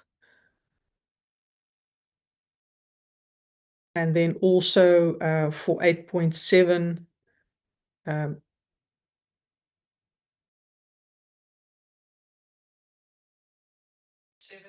after office to add on good cause shown. It's about the removal. Then for 895, it's the investigators. This is the proposal to add those additional capacities. The approach was slightly different by the parties. EFF proposed entire new additions in terms of clauses that would specifically cover it, and the ACDP just proposed the addition of it under the evidence leaders section. And then 896 to ensure that they conduct the inquiry independently, fairly, and objectively, and present all material matters. And an additional insertion to 897.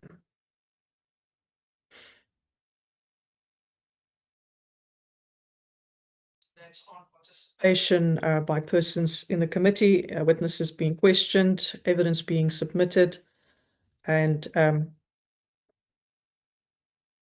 if evidence is regarded as having been concealed, what would happen? In terms of the ANC's proposal, they've indicated that some of it might be too prescriptive. As the evidence leaders may need to or seek to adopt their own approaches. They indicated a partial agreement on the assertion of paragraphs 8.6, 7, and 9. 8.9 to 8.11 is regarded as operational, and 8.12 is supported. They do indicate that since the inquiry is inquisitorial in nature, that the evidence leader not act as a prosecutor. So it's just that there needs to be full clarity on the role of the evidence leaders, and then that they work in consultation with the committee,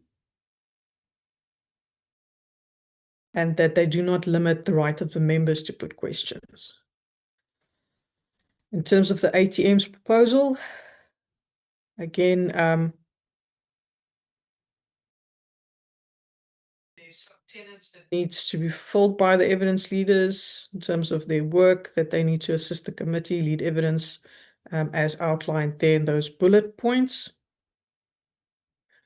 And in terms of what the committee will determine the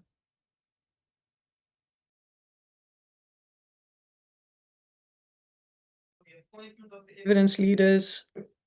We are currently doing that process, but they do indicate those aspects appointed by Parliament. The independence of the evidence leader also links back to the ACDP's proposal on how they hold themselves to make sure that the wording is strong enough in the terms of reference. Additional proposals for disqualifying criteria for the appointment of the evidence leaders, and then on their declarations of interest. and a duty of disclosure. Further aspects proposed for the consideration in the section that deals with the removal of the evidence leader and the constitutional role of the evidence leader.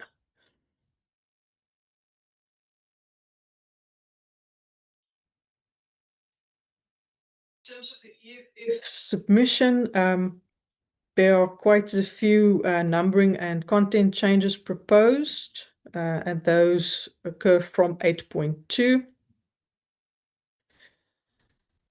So 8.2 will be a new insertion, a new clause proposed there. And then the old 8.2 becomes 8.3, and they also propose an amendment there. They propose an expansion to the old 8.3 to be a new 8.4 to give a bit more information on the chief evidence leader's requirements, and then also for the assistant evidence leader, what is required for that appointment to be done.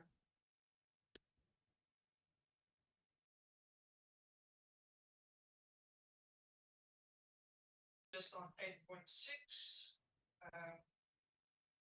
is a change to 8.5. 8.7 is also a change to the old 8.6.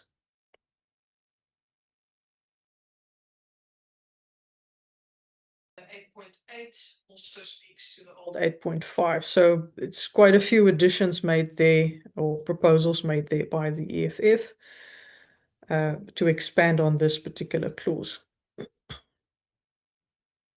8.9 would be the old 8.6.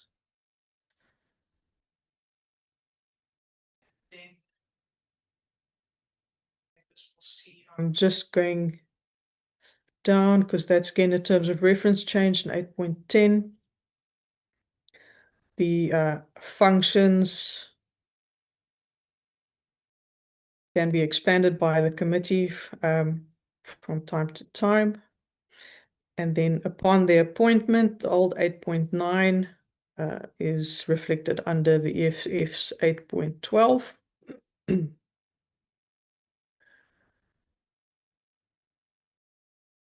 So there's an addition there of 8.12.2 as well.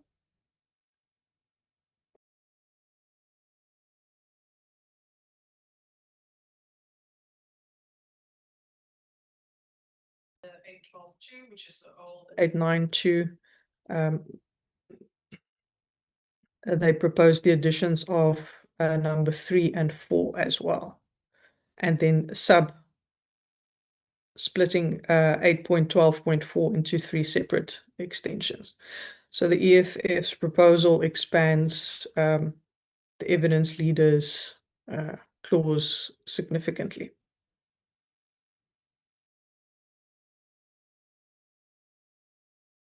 Then the old 8.9.5 is 8.12.5 for the EFF submission. 6 is same. It's just the terms of reference and paragraphs, different expansion there. 8.13.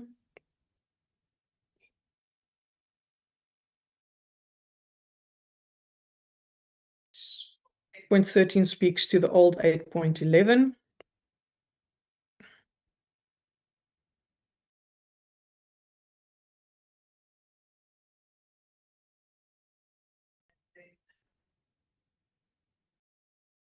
That's all giving a bit more details to the affidavits and the information as would be submitted by witnesses.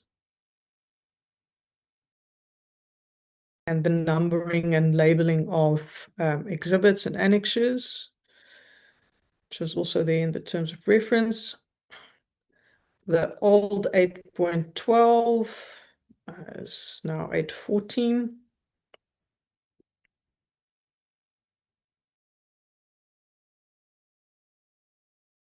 See there's some slight changes. It's not major changes in that wording. It's just an expansion with those other proposals on the rules and the terms of reference changes and the paragraph changes.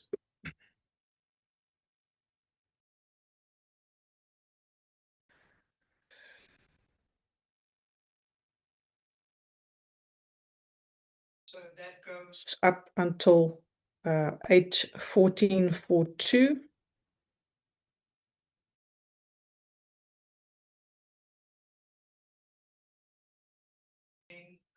The NCC's additions. This is more regarding the appointment of the forensic investigators. So if we agree to have a separate clause on it as proposed by the EFF, then these proposals will have to be worked into that clause in terms of the appointment for the forensic investigators.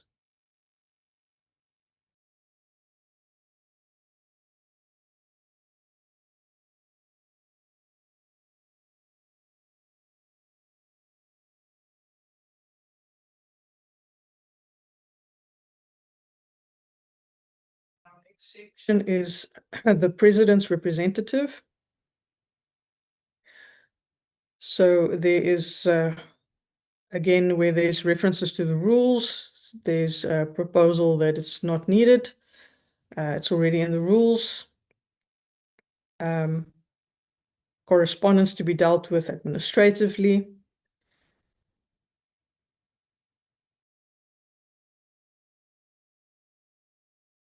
Participation by the legal practitioner representing the president. And then the request that there needs to be further research done regarding the best global practices regarding impeachments and some of the parameters that are proposed. In terms of the EFF's proposal, it's to amend 9.3.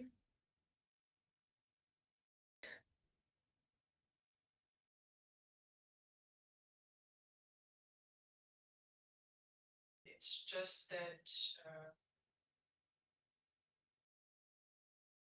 there's some references to the inquiry rules in 953 and 96.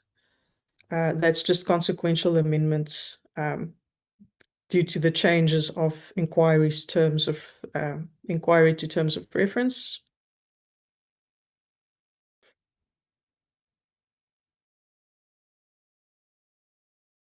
Under 10, general call for witnesses and documents. One proposal to remove this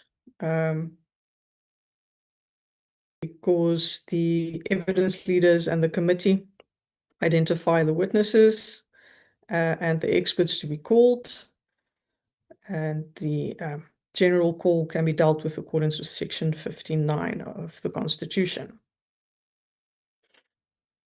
In terms of the EFF's proposal, it's again just the references to paragraph and rules to be changed. So for number 10, it's not too many changes proposed there. 11 applications to the Impeachment Committee. There's a recommended insertion from the ANC that the committee should be in a position to request declassification of reports. And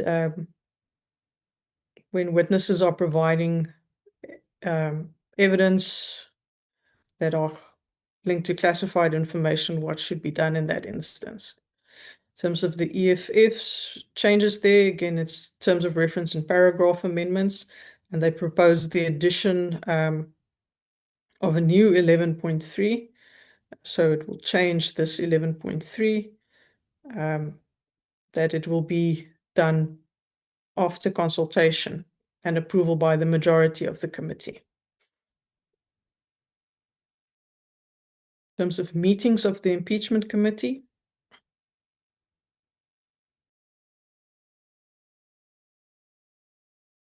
The Action SA has proposed that 12.2 be removed.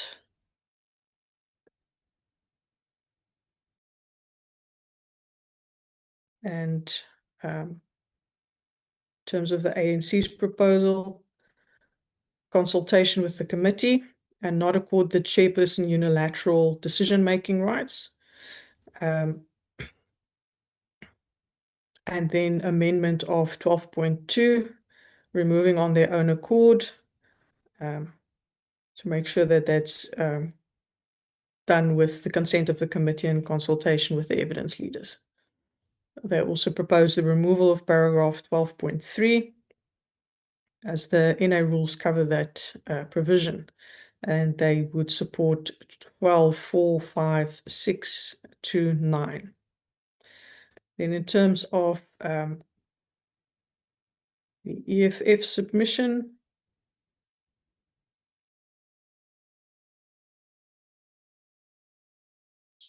there's a third subsection to 12.1.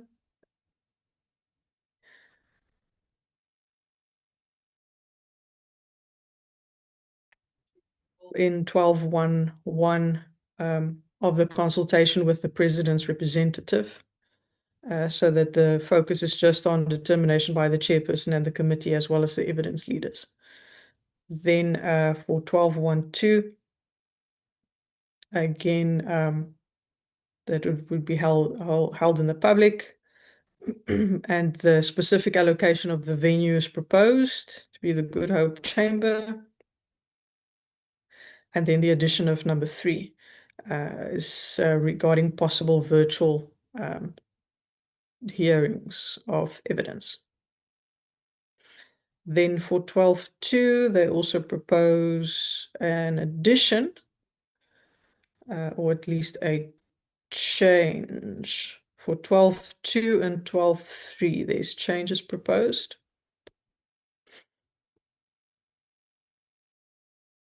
This is to deal with additional members that may attend, and how, if they can participate, if they are there as an alternate. If there is exclusion of the media or the public, what would be considered under a new 12.3. Then in terms of 12.4, they just refer to the rules that would apply to the committee. And 12.5 also refer back to 12.3 and the assembly rules.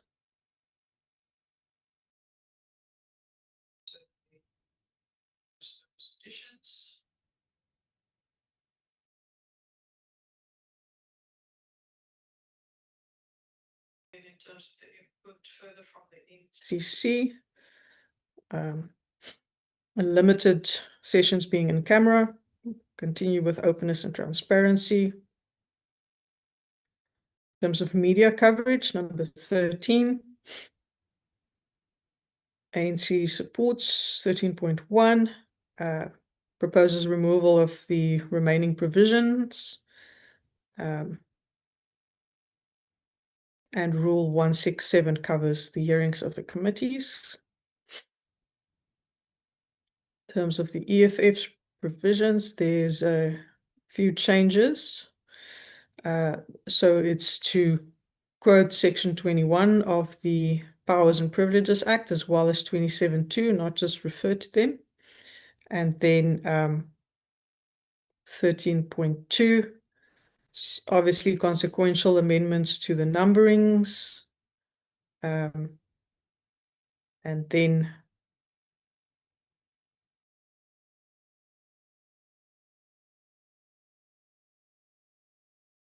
removal of, if available for that purpose, just that it must be broadcasted. YouTube channel, again, available for the purpose, has been removed in their proposal. And then for the social media aspect, 13.2.3, they add the additional highlighted portion there.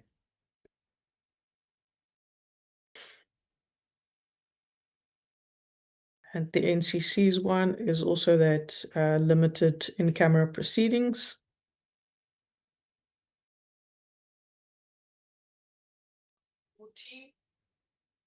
Conduct during or in relation to the proceedings. ANC's view is that the rules cover this sufficiently. Again, members would see some of the ATM's issues could fall under several sections and were captured under the general aspect. So the EFF submission.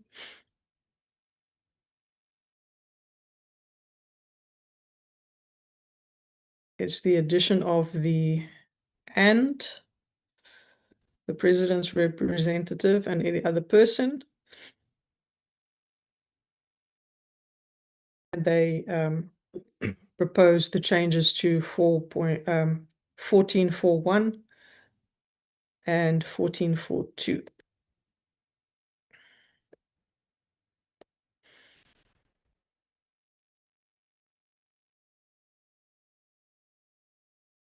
So it's on the address of the members.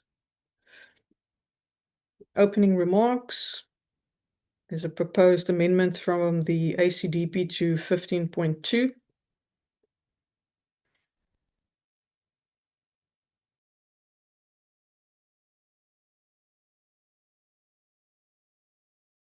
In terms of the ANC's submission, there's questioning sequence times, but that was an aspect that was indicated on the 24th that the committee needs to decide on in terms of the time allocations.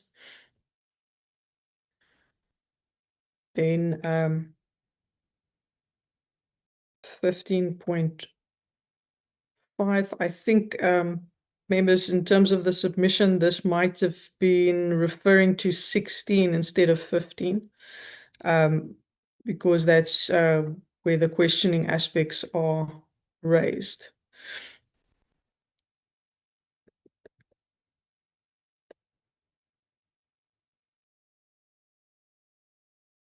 The overall proposal is that the members be provided equal time in terms of their questions.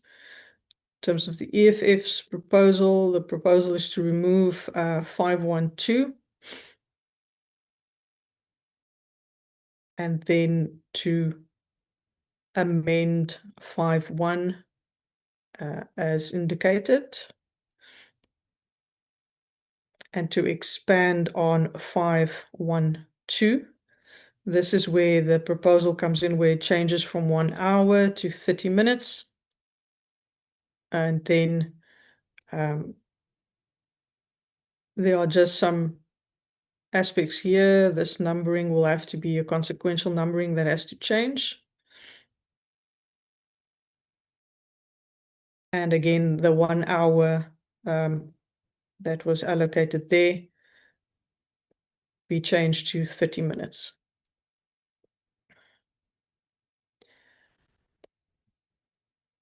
For witnesses, chapter 16, paragraph 16, it's quite extensive amendments proposed from the ACDP in paragraphs 6.1, 10, and 11.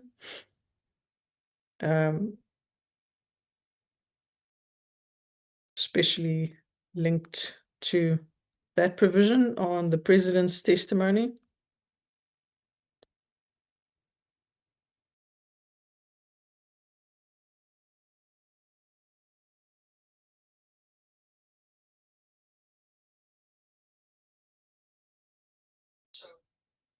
There were quite a few submissions on the view. The committee had the view that the president has to. There's no if. So those indications will have to flow through in this section. And that's also the indication from the members. The president must present himself. And because of that decision, the terms of reference will have to change wherever that type of reference is.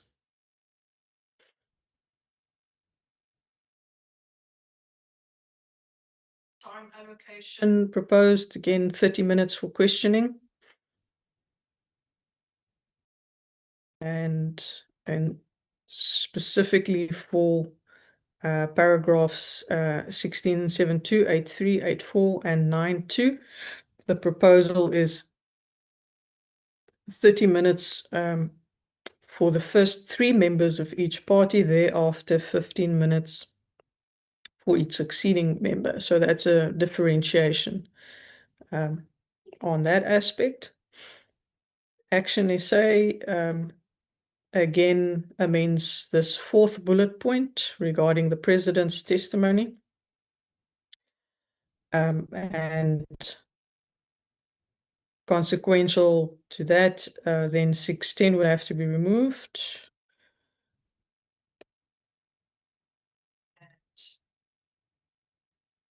Changing mays to must, leaving that time period there to 5 hours. Let's just get to 611.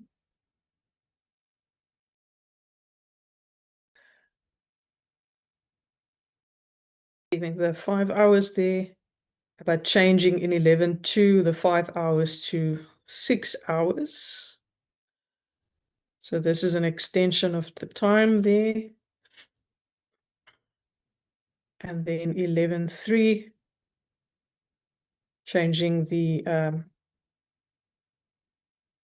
may to will. So that's that portion over there.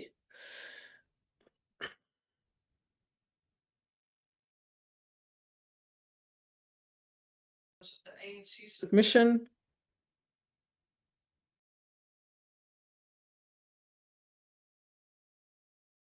Is to remove or a decision by the president not to testify based on the discussions. And then the adverse inference indication there why the ANC that needs to be removed in terms of 16.3 to add Section 3 of the Law of Evidence Amendment Act in the interest of justice test,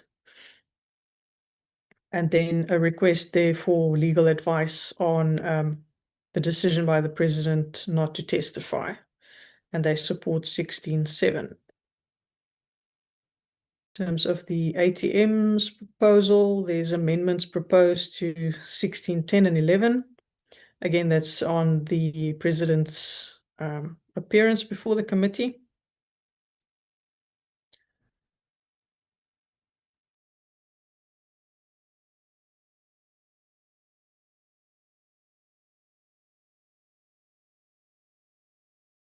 And they propose those following amendments to 6.10 up to 6.16. In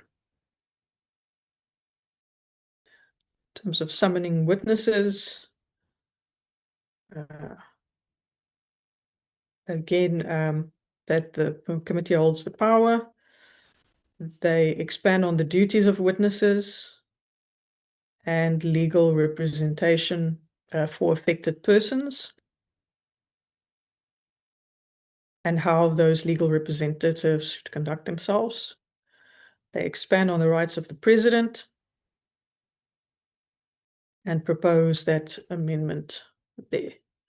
On the protection of witnesses, they propose the addition to exclude intimidation and threats. And false evidence or contempt, again, that would be linked to a witness testimony. And they propose that addition there as well.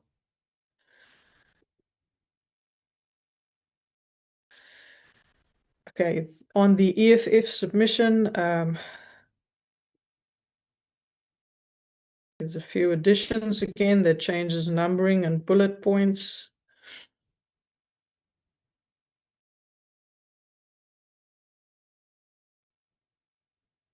So they propose amendments to 6.1, 1.1 and 1.2.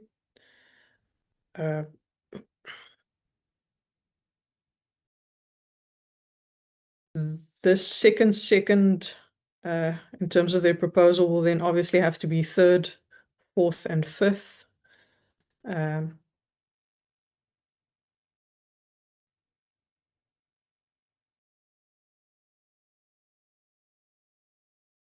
Insertion of 16.5 regarding witnesses refusing to provide documents or material required.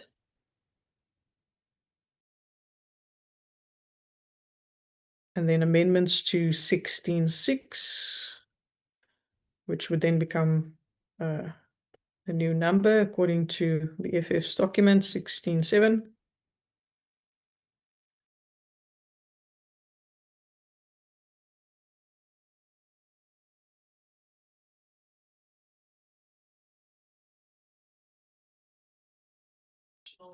There to the old 16.7.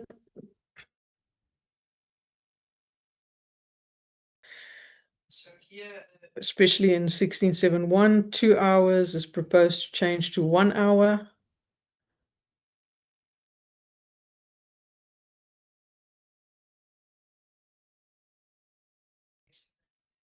Number 4 for cross-examination and re-examination. Then amendments to 16.8.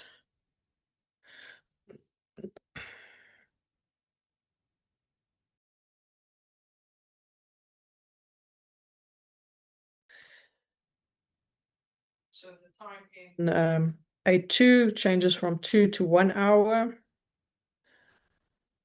The rest of the timing stays the same.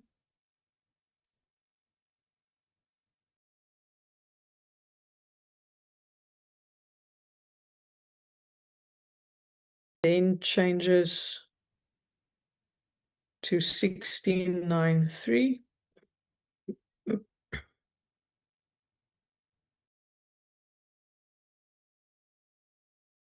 Further changes to 6.10.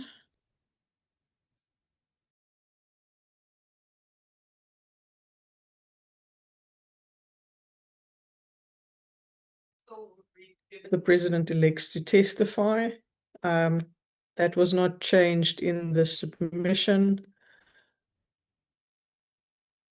There is a change there from 5 hours to 2 hours in terms of that questioning. But this change not being reflected here would be affected by the changes proposed earlier, that it would have to be consequential amendments that he has to appear before the committee. Changes to 16.11. Here's a time change from 5 hours to 2.2.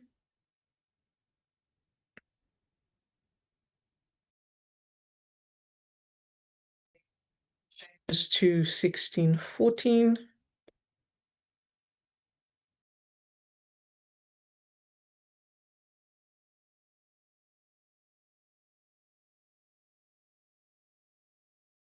Again, that's terms of reference, paragraph amendments.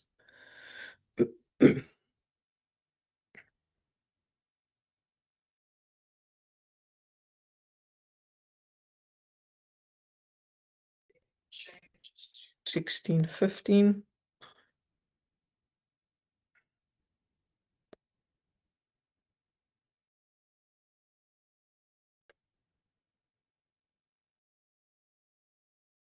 So that's section subsequent changes, cross-referencing of sections that were corrected.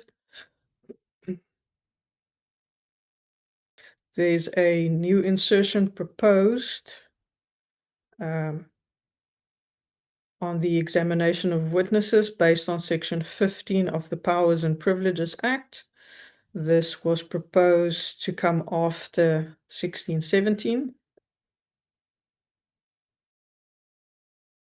Members will see 16.17 just outlines that there has to be cognizance of sections 15, 16, and 17 when persons appear before the committee. And the proposal is to outline and add those sections, the wording of those sections in the terms of reference.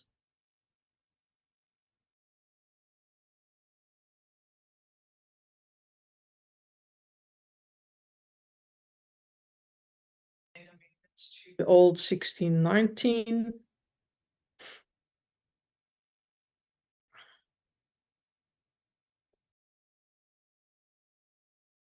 Again, in terms of reference changes there, paragraph changes. There's also changes to the wording here. Does not refer to concurrence with the speaker.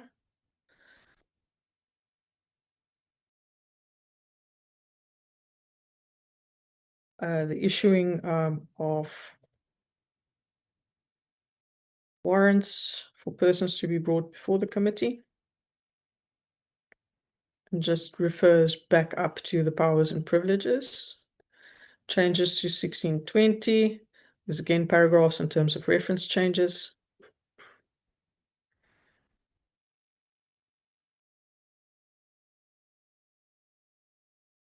Then changes to 1622, legal privilege.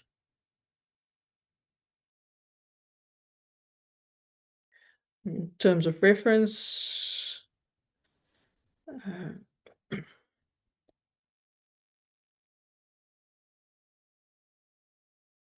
changes in addition to wording upon receiving written advice, not just the written advice.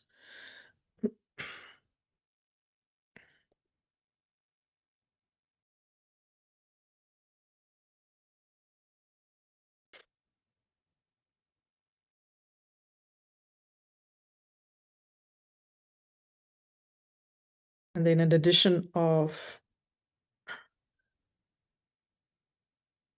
1622(4)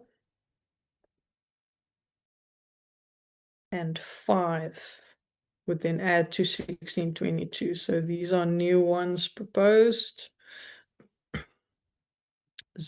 Additional requirements for the committee secretary to communicate granting of applications. What happens if there's an application refused? In terms of protection of vulnerable witnesses, there's a proposal from the IFP that needs to be strengthened in the terms of reference.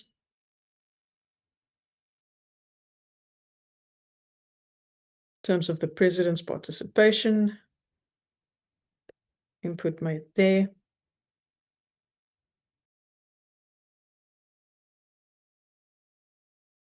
And constitutional accountability. And then also that there needs to be consistency with the terms of reference.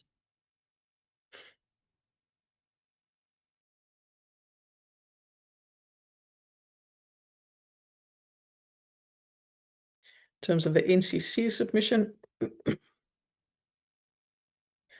the declassification concerns of reports.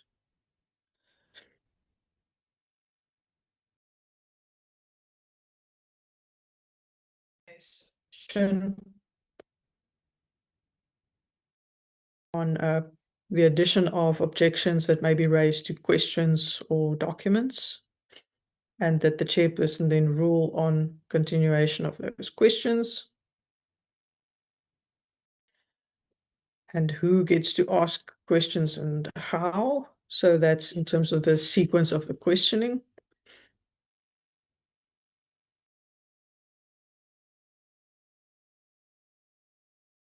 And they propose a sequence of questioning to be added.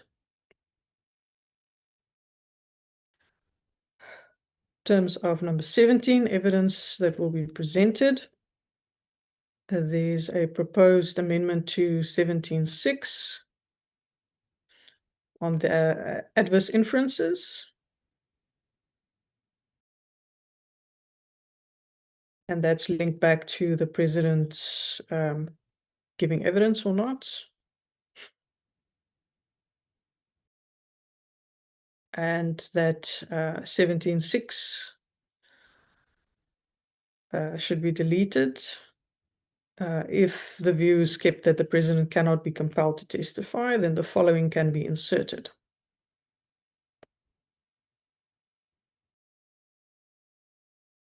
With the footnotes added there. Action SA proposes the removal of 17.6. In terms of the ANC, they supported 17, and then just the question on 17.3, whether we have the capacity to produce transcriptions in a timely manner. ATM proposed additions on the rules of evidence. And what would be considered as documentary and electronic evidence, and how that evidence is assessed. So this could fall under this section, but it can also fall under the committee's report. In terms of the amendments proposed by the EFF, there's amendments to 17.3.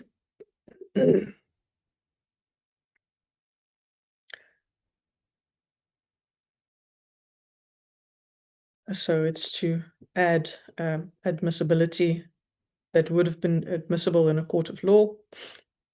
Amendments to 17.5.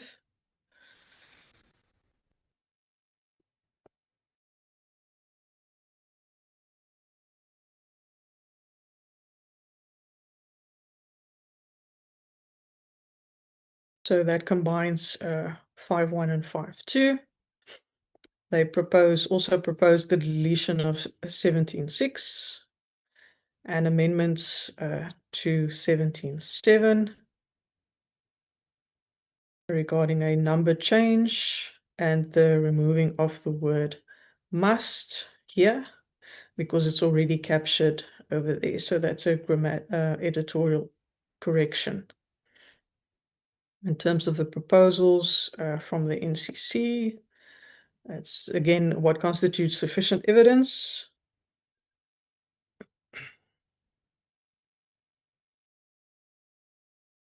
In terms of the PA submission, versions that may be put to the president, and when those came in, prevent unsupported rumors being put out, how hearsay evidence and media material will be treated, and how documents will be controlled.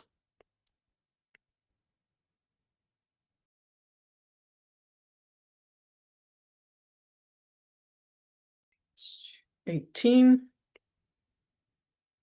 The ANC indicated support of the clause. In terms of the EFF, there's some amendments proposed there.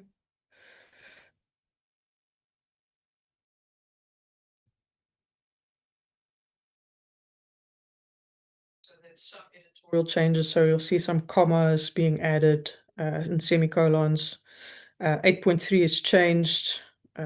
Those timelines are taken out. So it's made available within 4 days, the transcriptions. Then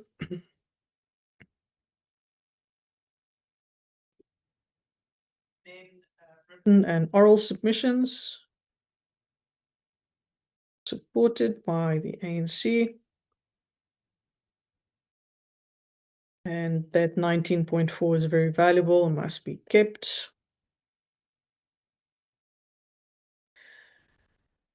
In terms of the EFF submission,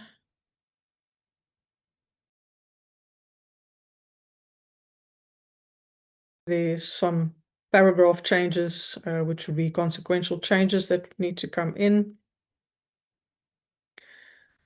Then also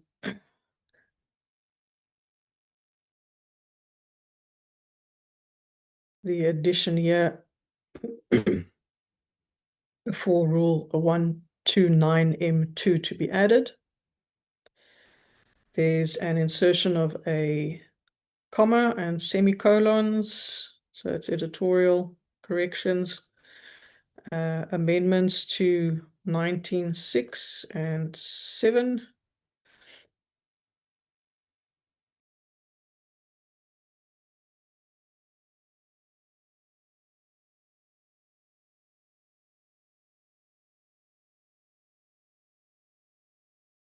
So that is about taking into account period used to answer the questions. So that's again on the time allocations.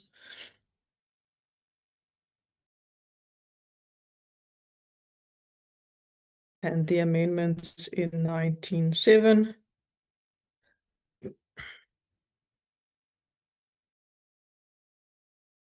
are mainly grammatical corrections that were made there and editorial changes. For 20, the committee deliberations and decisions. Again, a lot of the submissions where there's on how evidence is dealt and assessed, and what has to go into the weight of the evidence applied, that can also fall under the deliberations and the decisions. The ACDP proposes changes to item 20.1 because there needs to be standards clarified.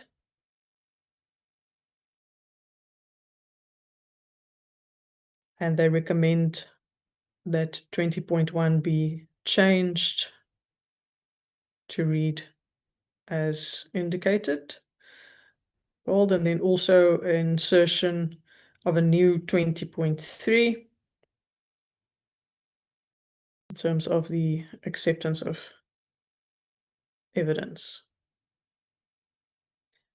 ANC supported the section.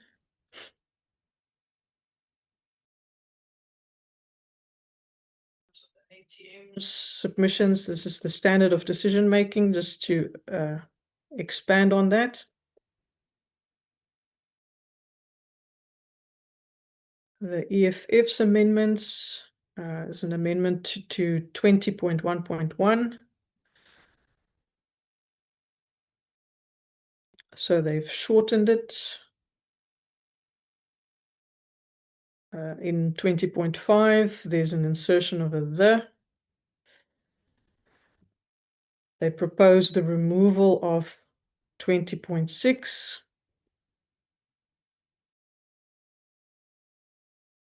and an amendment to 20.7.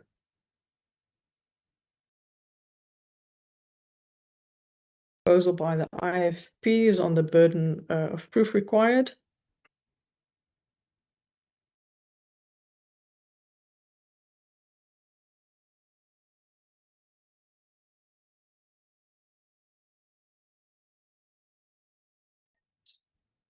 Seriousness of the consequences of the decision.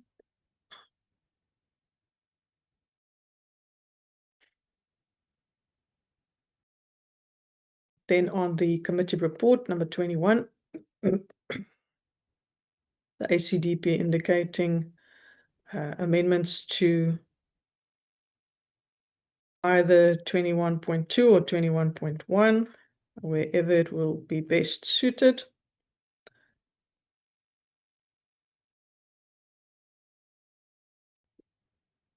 So that would be the guide for the report based on these clauses.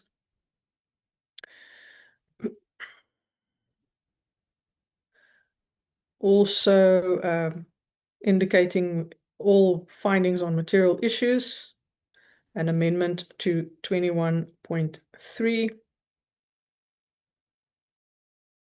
or a new 21.3 regarding the material issues considered. In terms of the ANC submission, that there should be a change after subordination to affirm subordination of the terms of reference to the rules.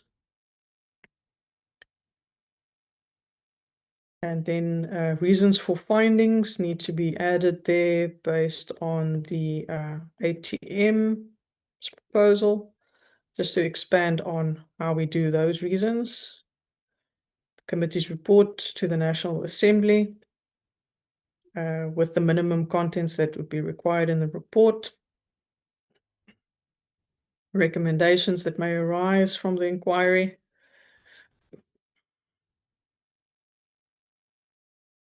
Referral of possible criminal conduct. The implementation of the committee's recommendations. And the minority reports.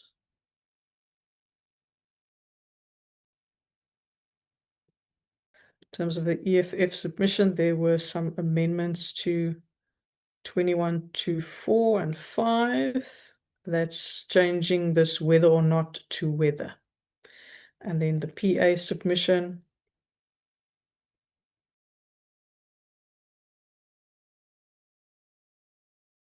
is to propose that that section be added. Then in terms of number 22, general aspects.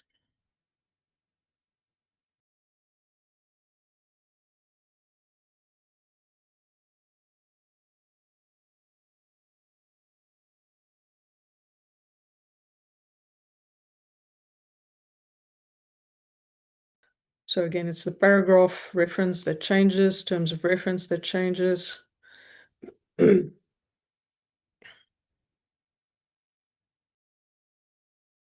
There's an addition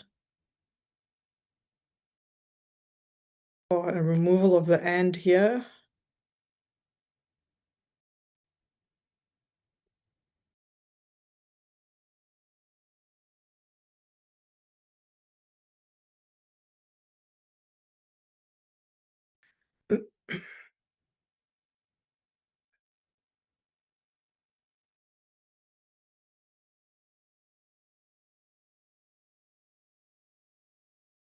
So members will see some of these have been highlighted. That's how we pulled it from the EFF submission. There wasn't any detail on why the sections were highlighted, but we've added it in here.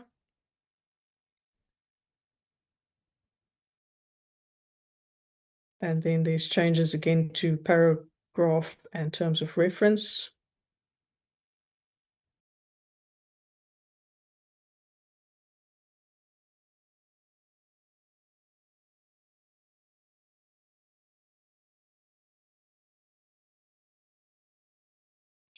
Into 22.8 there. There's a removal of the should here. Should the chairperson deem necessary, and change it to consultation with the Impeachment Committee. They've also removed the consultation with the president's representative in terms of that paragraph. Then for 23, commencement, publication, and citation. It's mainly these proposals by the EFF.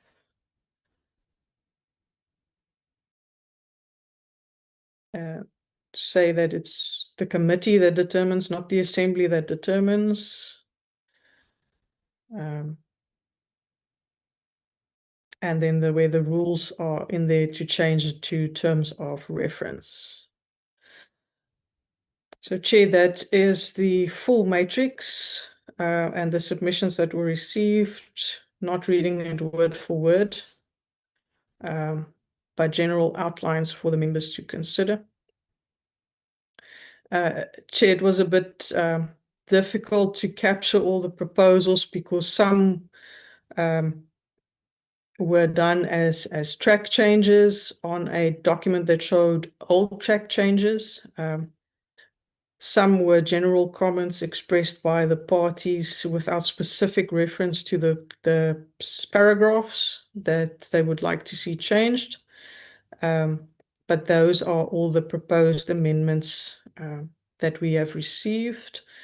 Once we get that one, once Nkosi sends me the one from the MK, I will include it in the matrix as well. And if members are going to send additional comments, we can do a final matrix document then as well, Chair. Thank you, Chair. Thanks very much, Advocate Nell.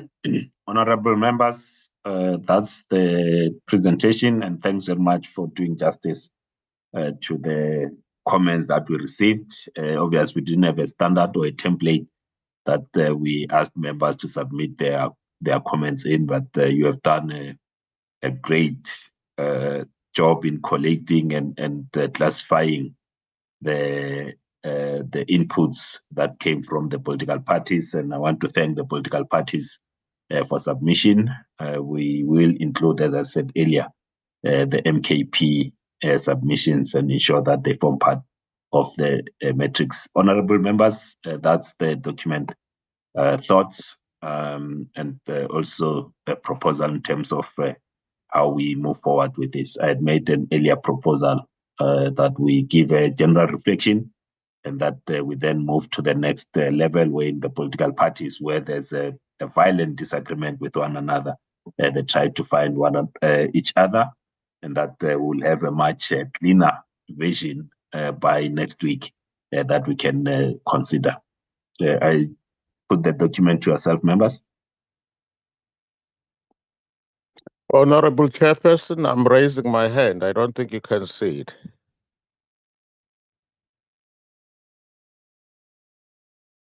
Honorable Slope, I can't see your hand and I can't see you, but I can hear you. I'll take it that you want to make a submission. I will recognize you, then Honorable Swart and Honorable Dagmo. Thank you very much, Chairperson. Thank you so much, Advocate Nell, for a good presentation. It shows you started your legal career in the High Court. That's where you got your training from.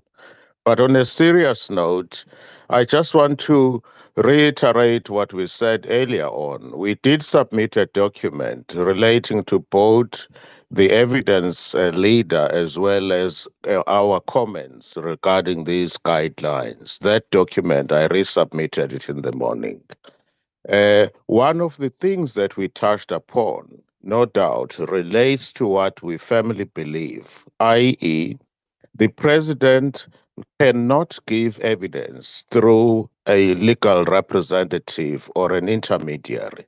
Giving evidence through an intermediary is normally done in criminal cases where a minor is involved. Say a minor was raped, a 7-year-old child or a 12-year-old or whatever, and is scared of facing the perpetrator. We're not dealing with such cases here. We're dealing with an adult, and the information is peculiarly within the knowledge of the president. So he doesn't have a choice with respect, and I'm glad there seems to be consensus that evidence must be given by the president himself and not through an intermediary or a representative. Secondly, obviously, if the president chooses not to give evidence, the law will apply its course. The law cannot be redefined by us in this committee. The law is clear. If there is a case to answer and you choose not to answer or to lead any evidence to rebut that, that case which you have to answer will stand because there is nothing to gainsay it. That's what we mean. In another way of putting it, that's what we mean. Adverse inference will be drawn. That case will stand because there is nothing to gainsay it.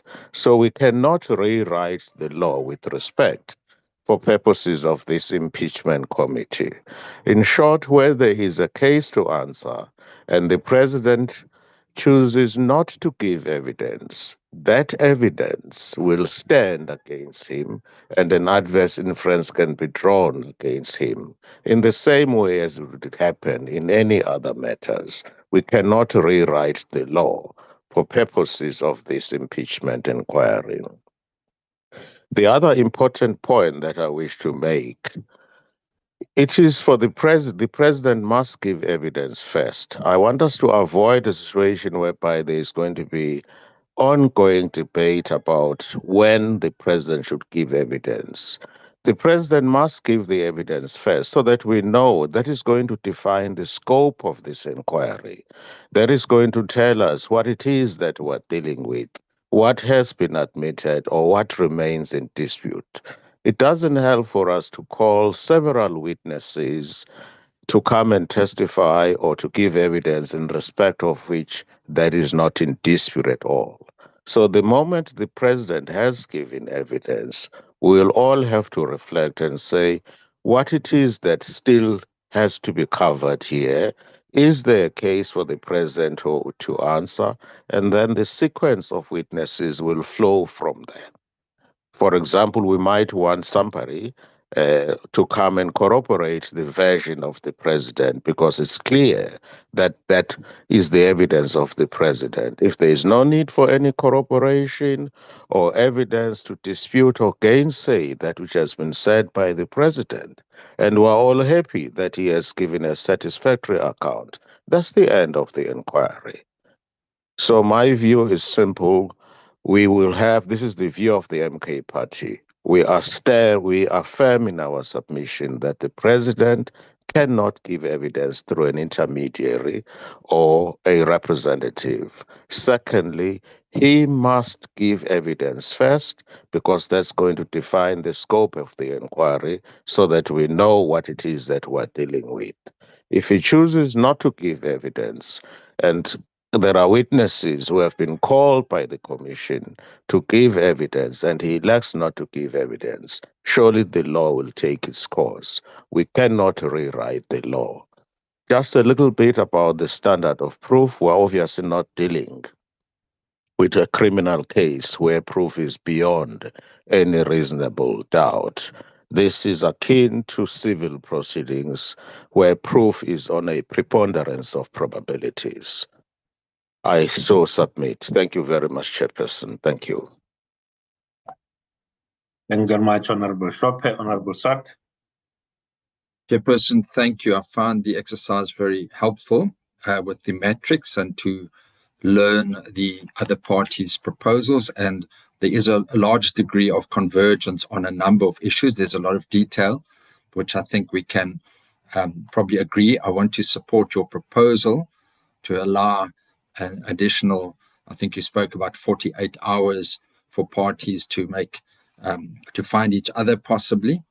I think Dr. Schlope has raised the critical issue, and that is the wording as presently formulated that the president can elect to give evidence, and should he, firstly, the issue of through an intermediary, which we would not support according to our document.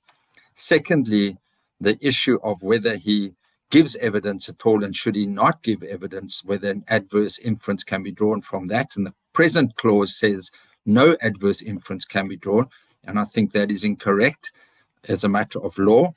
A negative inference could possibly be drawn from a lack of giving evidence, or on the other hand, as Dr. Schlope indicated, when one then balances all the evidence at the end of the day and the president chooses not to elect, then that becomes a factor, possible negative factor, when one balances on the balance of probabilities.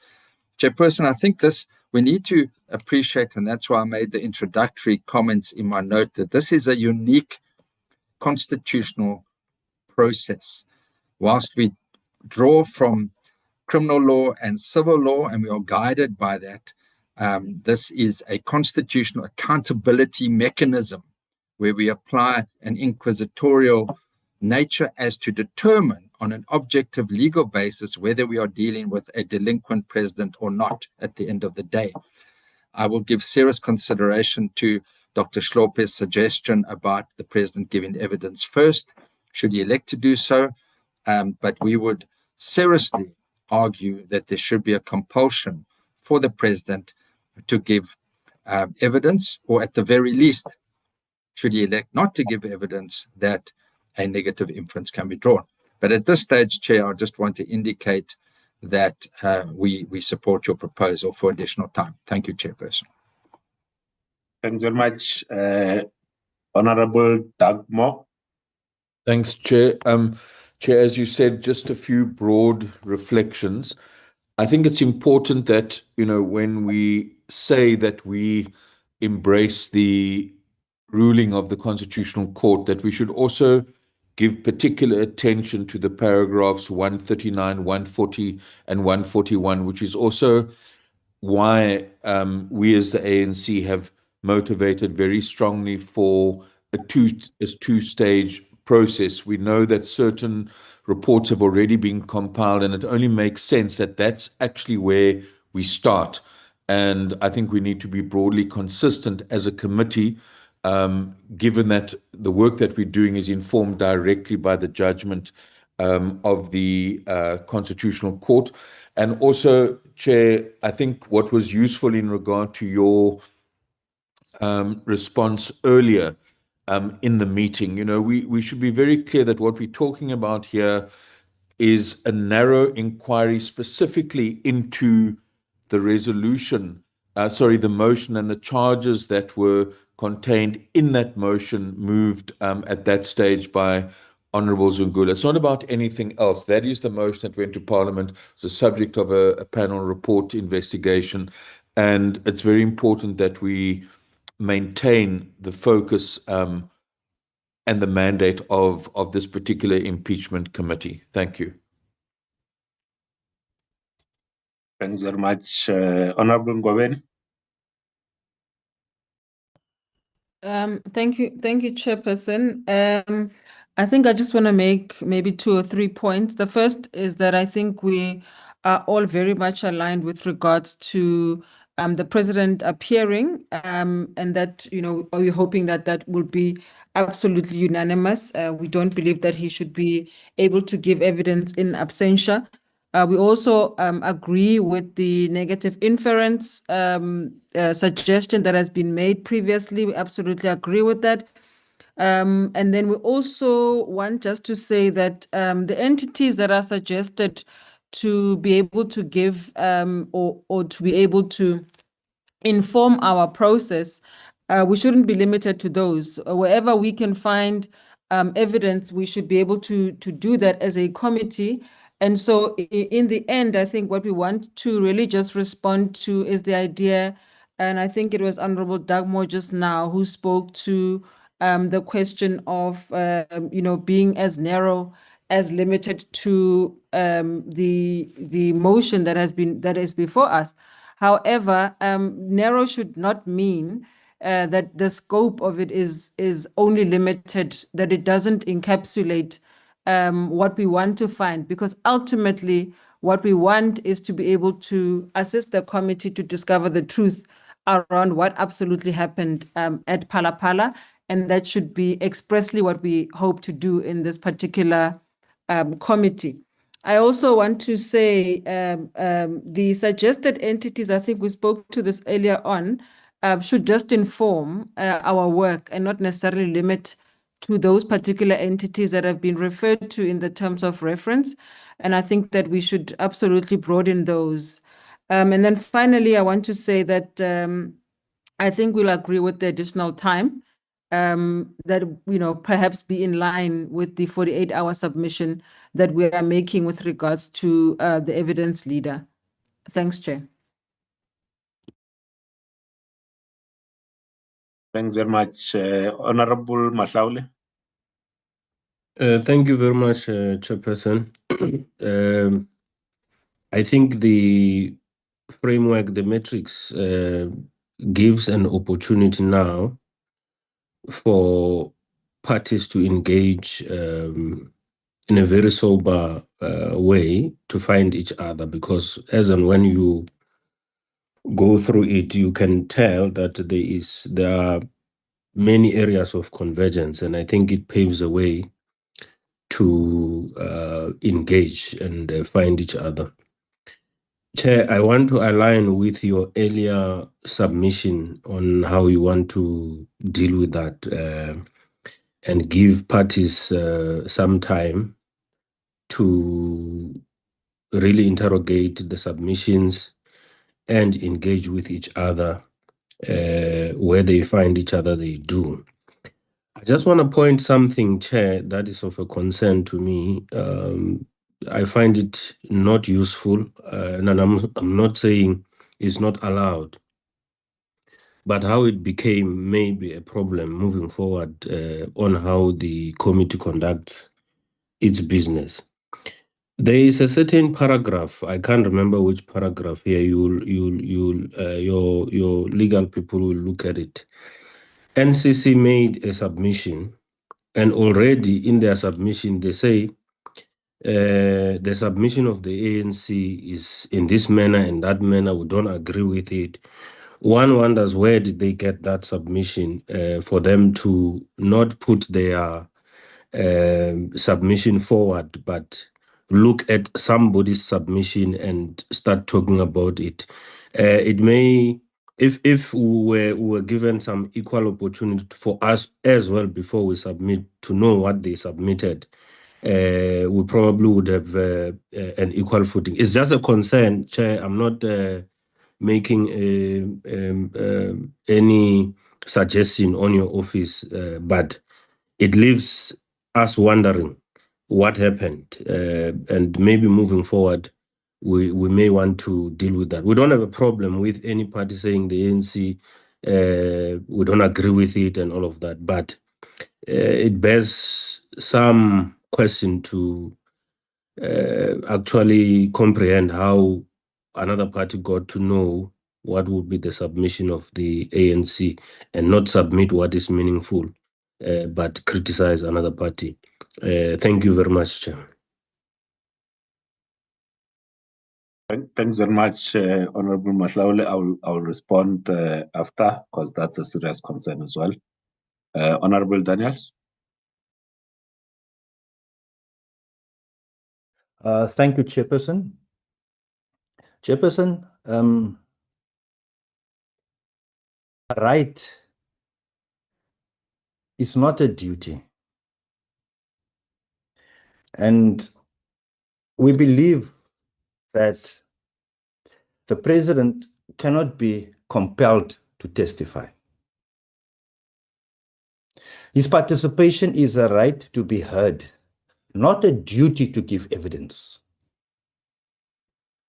And non-testimony should not have an adverse inference because it can't be weighed against the president when we consider the duty and the right aspect that I've mentioned. Chairperson, Rule 129M1 provides that the Impeachment Committee must proceed to establish the veracity and, where required, the seriousness of the charges and the report to the Assembly thereon.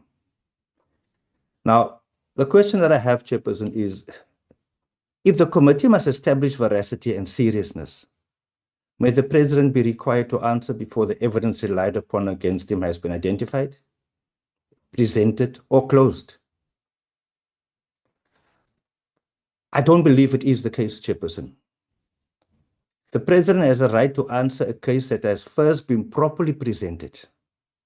He should not be required to disprove an unformulated, shifting, or hearsay-based case. So, Chairperson, you know, we must consider proposals that the evidence leader must first present the evidence upon which the committee is asked to rely in relation to each charge.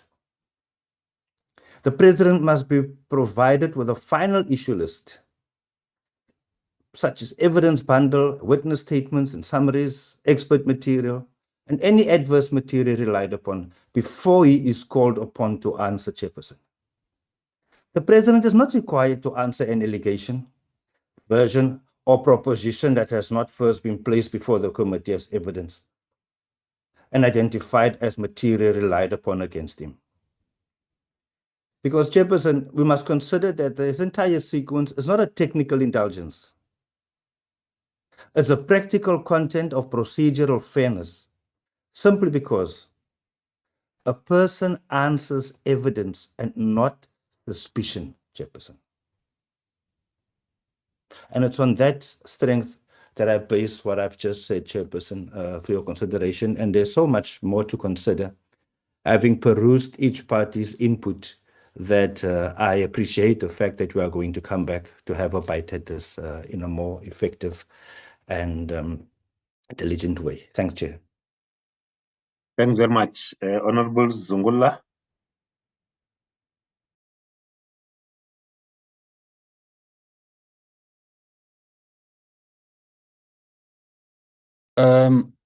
Thank you, Chair.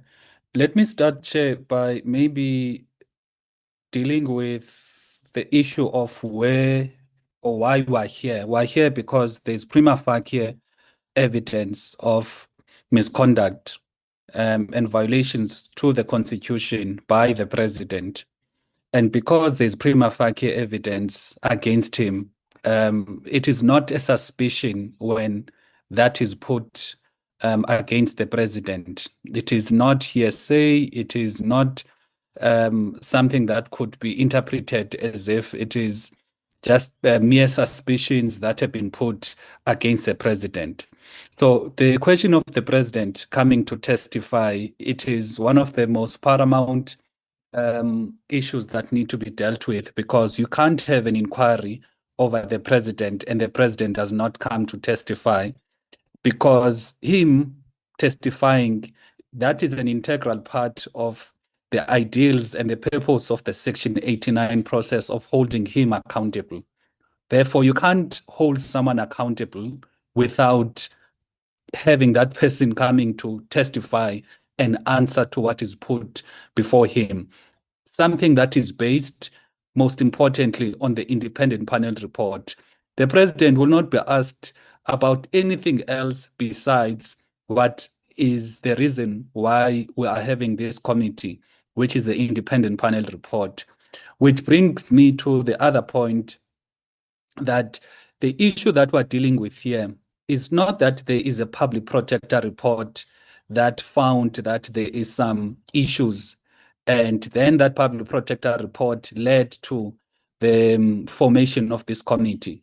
We're here in this committee because of an independent panel report. So the assertion that we must rely on, or we must start with the reports that may have been done by other institutions, I don't think that would be a wise move, because in some instances, the outcomes and the views of those particular institutions fundamentally differs from what the independent panel found. For instance, the public protector's version of paid work is different from the independent panel's version of paid work. So how can then you bring the public protector on her version of paid work to come and testify as a basis, whereas the issue here, we are dealing with an issue of the independent panel report. So no reliance when it comes to when we are starting must be placed on those particular institutions.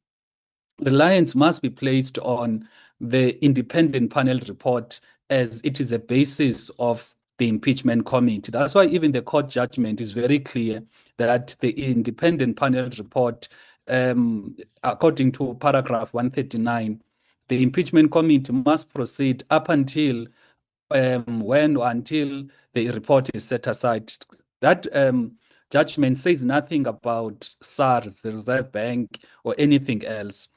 And then the other issue is that we are in a full-blown trial as we speak, Chair. It's not like we are going to start another process that will lead to another process. This is a full-blown trial. Therefore, we can't say we're going to be listening to these particular institutions to make a determination if we can have another step. The step that we're in now is a full-blown trial. And my view is that we must start with the independent panel report as a basis, because that is why you are here. The last issue is the issue of the witnesses, where we must allow witnesses, we must not close off witnesses to come and testify, regardless whether a witness used to work in the intelligence of the country. They must come testify, they must come bring evidence, because this process must be an evidence-based inquiry, in which we're trying here to ascertain the truth. Therefore, we can't then block out individuals who may assist the inquiry with evidence on the basis that they used to work in the intelligence of the country. The question that perhaps would need to be answered by the legal team is that when Chief Justice Nobo was delivering the report to the then Speaker, he made a statement that their work is done. And now that report becomes a report of the Speaker. Now, in the case whereby, as a point of departure, as it has been proposed, that the independent panel must come and table the report, how would that look like if the authors of the report are of the view that their work was done the minute they handed over the report? And even in the litigation that is currently happening, the assertion is very clear that abangeni ndawo. So what then would be the way to deal with that in terms of ensuring that we get their view, their wisdom, and their understanding, which led to that report with those conclusions, and at the same time deal with the question of, can they come testify or can they come to table their report? Thank you. Thank you very much, Honorable Litchfield Chabalala. Thank you, Chair. After this, I will excuse myself. Honorable Zungula has covered me on the legal technicalities that govern this, and I'm glad I'm speaking after him. So I will do what is done in the military, where a junior speaks to a senior and they say permission to speak freely. So can I speak freely? We are very busy, GNU. This is an election year. If you are calling us here to come and talk to the Sudanese businessman, to the immigration officer who let such a huge sum of money pass through our borders, or to a bank that allowed this man to withdraw such a large sum of money. You can't even withdraw dollars directly in this country. You want us to talk to the workers at Palapala Farm, every one of them talking about the president, but the president is not appearing. You are really wasting our time. I say again, it's an election year. If that's what we are formed for, in the words of Honorable Daniels, we are here to establish the truth so that we don't drag the president to the impeachment committee based on hearsay. But you want us to conduct that process precisely based on hearsay, because all of those people will be talking about him, but he's not appearing. So honestly, I beg, so say Nigerians, GNU, don't push us to a corner where, as some of us in opposition have to come into boardrooms and say, do we really want to be part of this impeachment committee, or do we just leave it as a GNU process? You can't waste our time this way, not this year when it's an election year. So let us be very clear from the beginning. If you want to establish the truth, this whole case is about the president, trying to understand what is so scary about him appearing in the impeachment committee. Also, just permission to speak freely again. Do you think if those dollars were found in my house, I would still be breathing today? I would long have been in jail. So, man, let's not confirm what some of us in opposition are already saying, that we are dealing with a legal process that is very captured in this country. Don't confirm that stereotype. Can we be serious about ourselves? Thank you, Chair, and I would like to excuse myself. Thank you, colleagues, for this meeting. Thank you very much, honorable members. That concludes the general reflections. I think the sense that I got from everyone, it's that we also extending this, now that we've had the presentation on the party submission, we're extending it with the same deadline for 8 hours until 1800 hours for political parties to confer with one another, and where there are disagreements, at least submit a consensus view in that regard. But also for ourselves in the background, we can be able to then clean up the document so that by the time we meet next week, it's not a 114-page document. We only we remove all the commentary around the proposals, and we are left with the proposal so that it becomes a lot easier for us to deliberate on that. Honorable Zungula? Chair, just to register my request that can you also look into the role of the independent panel? I will come there. I'm taking from the top, Honorable Zungula. I'm coming there. So that it's insofar as the terms of reference, can we then do that, honorable members, so that the documents that we'll then submit for the meeting, we are going to have a meeting next week, Wednesday, on the 29th of July. So we want to submit those documents by Monday. So if you find one another, please let us know and submit the consolidated view together with the party that you have agreed with. It will assist us.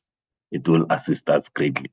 There are two aspects that we have to check. So there's one that Honorable Zungula has tabled insofar as the independent panel report, whether we can get the authors of the independent panel report to come and table the report to the committee and interact with ourselves. I think we have to write to the authors, but also together with legal to check what's possible in this regard. It is also my desire that the authors of the panel report appear before the committee, table the report. If you remember very well, even though one was not a member of parliament at the time, the report was handed to the speaker. It was never briefed to any committee in parliament. So this is the committee that's supposed to be briefed on it, taken through it, all the considerations of the evidence and how the panel arrived at its decision. I think we can all benefit from that, and we'll ask legal to then deal with that issue. I was listening, honorable members, to the input first that was given by Honorable Shope, and then the subsequent inputs insofar as the president's appearing or testifying before the committee. And there's I think for me it leaves a bit of a legal question that I would like to ask legal, if at all, if they can assist, whether we can compel the president to testify, and if he doesn't, what does that what will that mean for the committee? Because I think there's that issue around the negative inference that might have to be made in that regard, because so that we are on the right side of the law. I know that we might have our desires as members. We also don't want the rules themselves to be challenged if someone chooses not to testify and believe that there's no case to answer. And also in terms of what Honorable Shope have proposed, that the president testifies or gives his version or appears before the committee first. If I can ask legal to just look at that matter, so that when we consider that particular clause in the terms of reference, we do have some legal backing, and if possible, legal can then prepare that briefing to the committee for next week Wednesday, insofar as the president is concerned, and also looking also in other, they will use the case law and other jurisdictions where impeachment processes will have taken place. Will that cover us members, so that by the time we discuss this particular matter, because it was also a matter that we discussed last time we met in June, that legal can go a little bit deeper to help us get to a decision on this particular topic. Can we agree to that, members? Yes, agreed, Chairperson. Thank you. Agreed from my side. Thank you. Thank you very much. Very progressive, Chairperson. Thank you very much. Thank you very much. Thank you very much, members. Insofar as this item is concerned, the decisions that we are taking is that firstly, we are giving political parties 48 hours, so until Friday, 1800 hours, to confer or lobby each other on clauses that they are differing with, and then to submit to us the agreed position so that we can clean up the metrics for the meeting on the 29th. That's the first one. The second one is that together with legal, we are going to write to the authors of the independent panel report to ask them to in terms of the availability to present the panel to the report to the committee. So that's the second one. And then the third one, it's for legal to assist us insofar as the appearance of the president, or if the president might choose not to testify, what are the options that are available to the committee so that those two clauses in the terms of reference are properly clarified. So these are the three decisions insofar as this item is concerned. Honorable Dagmo, did I leave something out that you said?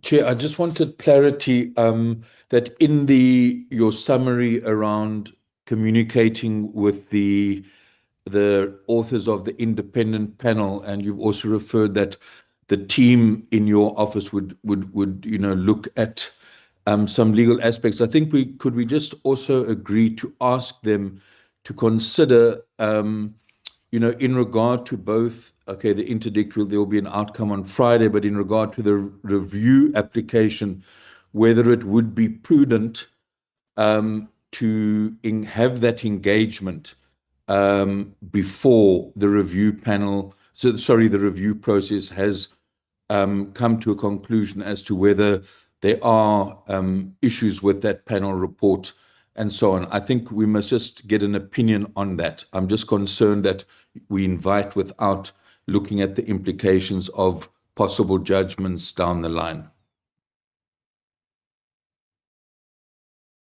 I see two hands, Honorable Mauto and Honorable Zungula.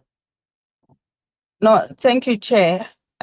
We didn't want to engage now because you said we were going to engage as political parties and then come sit next week.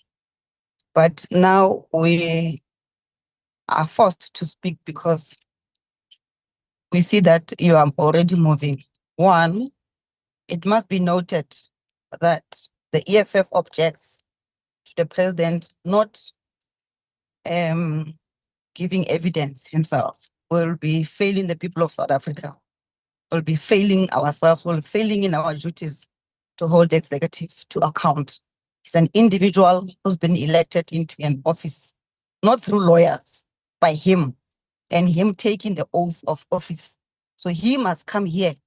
The same way he answers questions in Parliament, that's holding the president to account.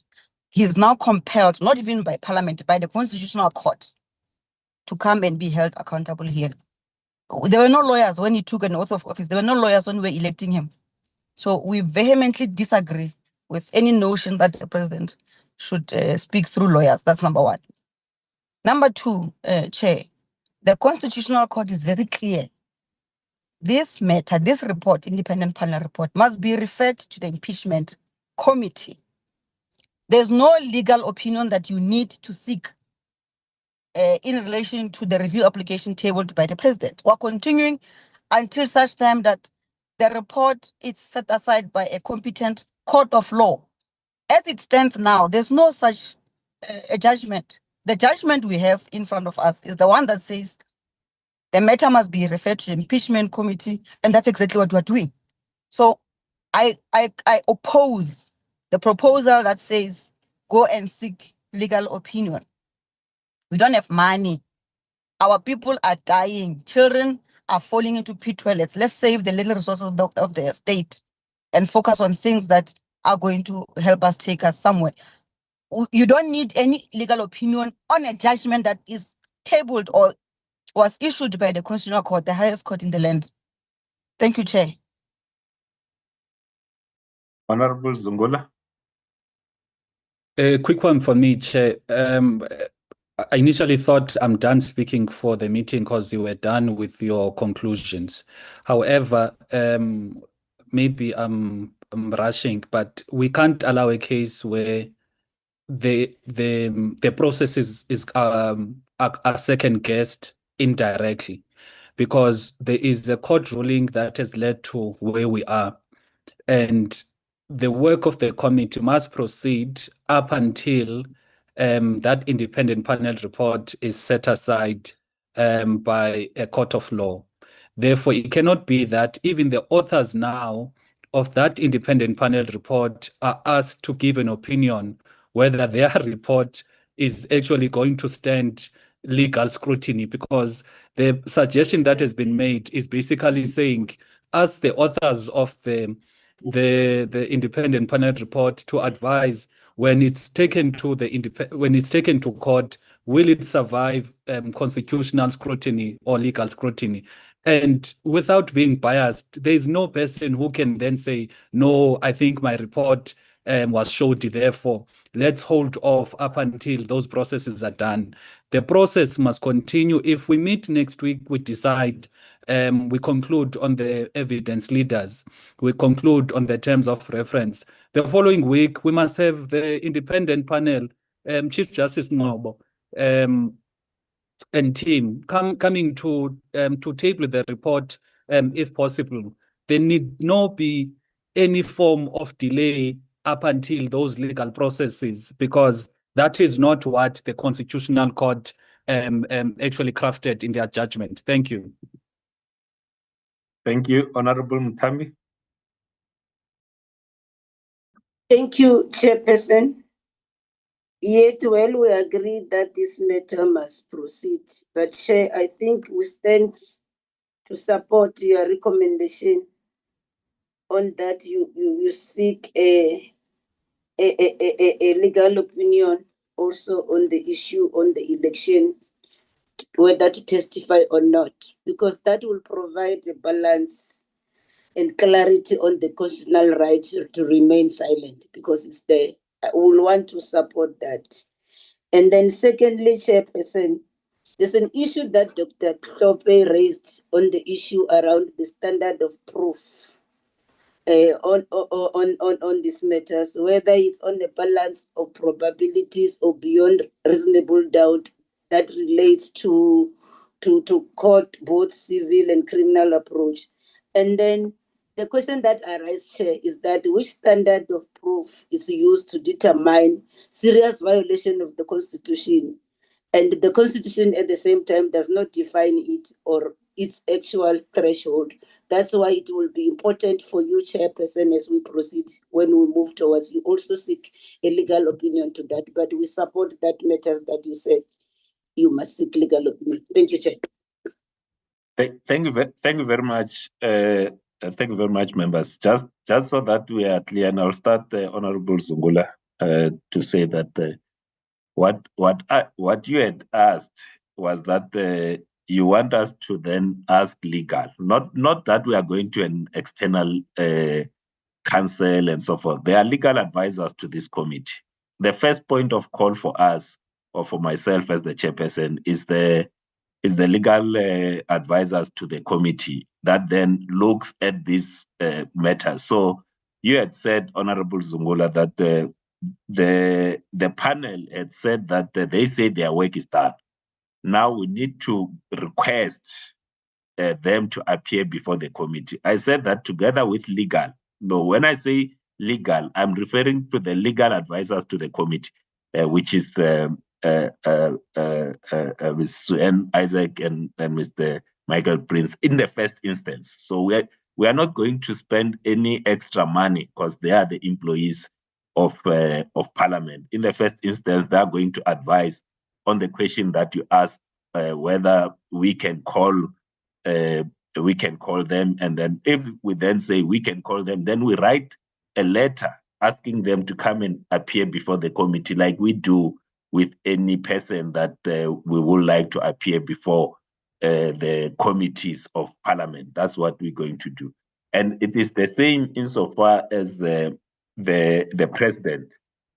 The first instance, we look at the legal advisors, they give the legal advice. If the legal advice from the legal advisors of the committee, it's of says that no, this particular matter requires an external person to give an opinion, that matter will be brought to the committee. But what you will have will be from within the legal unit in Parliament. I'm not one to just quickly rush to an external senior counsel and so forth to try to get legal advice. In the first instance, we use the legal advice in that regard. And it's important for us to also be informed of whatever recourse that it's available to us in a case where, let's say, either the president in this particular instance says that is not compelled to testify before the committee, so that the committee,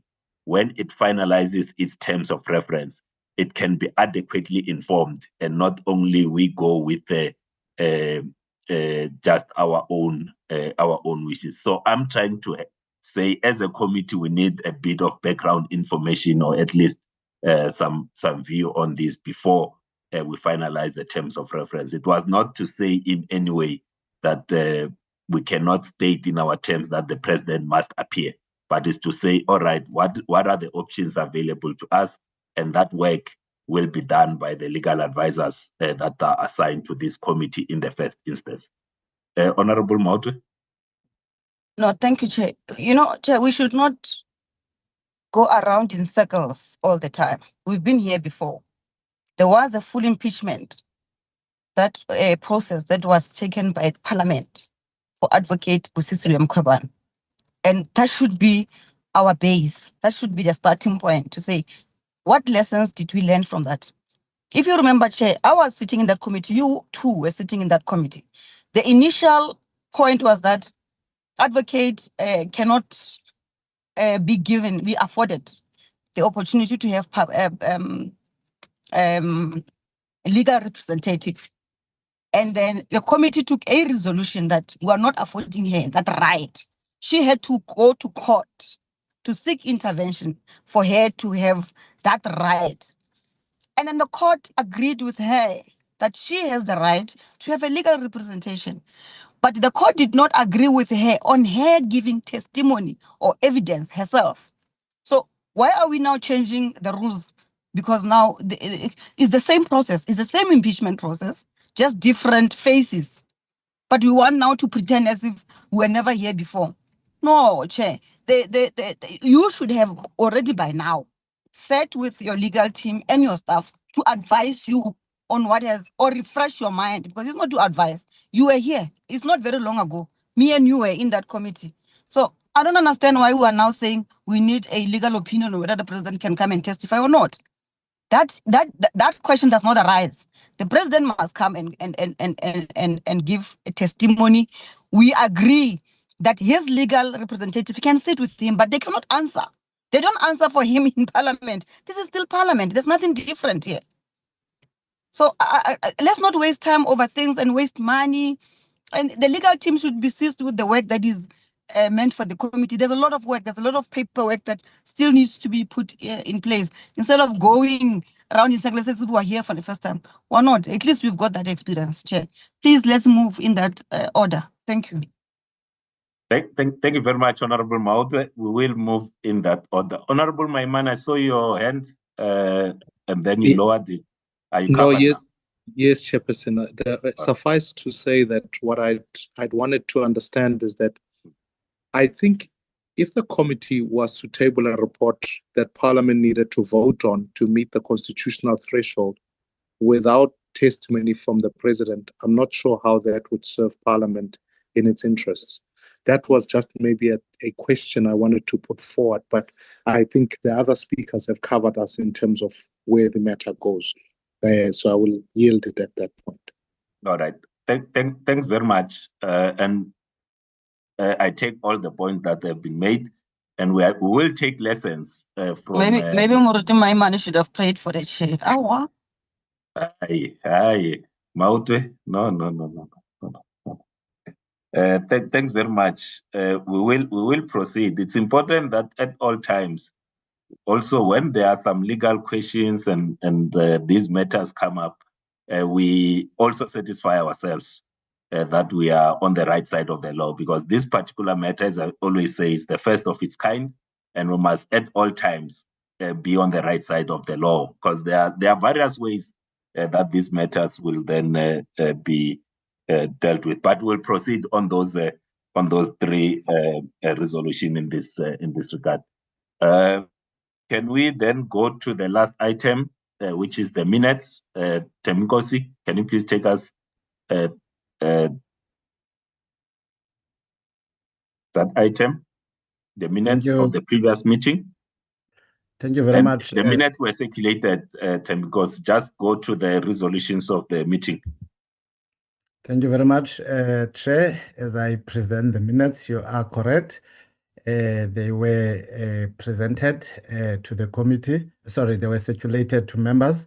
It is the minutes of the 24th of June, our last committee meeting. And as you have indicated, Chair, I'll just go down at the bottom where the committee made the resolutions, wherein after the deliberation, it was resolved that all political parties would be afforded until Friday, 10 July, to submit the nomination of candidates for consideration as evidence leaders.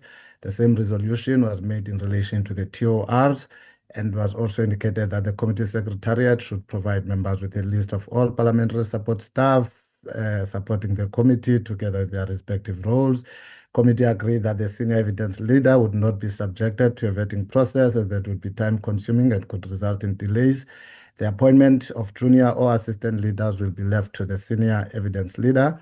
The committee further agreed in principle that additional specialist support may be required, and this could include investigators with expertise in forensic investigation, exchange control matters, and data analysis. And the last one, Chair, was the draft directive which was presented outlining the appointment of the evidence leader was adopted with an amendment on the appointment of junior evidence leaders. And then we adopted the minutes of the previous committee meeting, Chair. And also, Chair, as you will be moving for the adoption, I think there's two important issues that you might want to address. One relating to the concern that was raised by Mr. Mahlaule, and the other one relating to the document that would have been submitted by MKP. Thank you very much, Chair. Thank you very much. I will deal with that issue after we have gone through the minutes. Are there any corrections to the minutes, honorable members?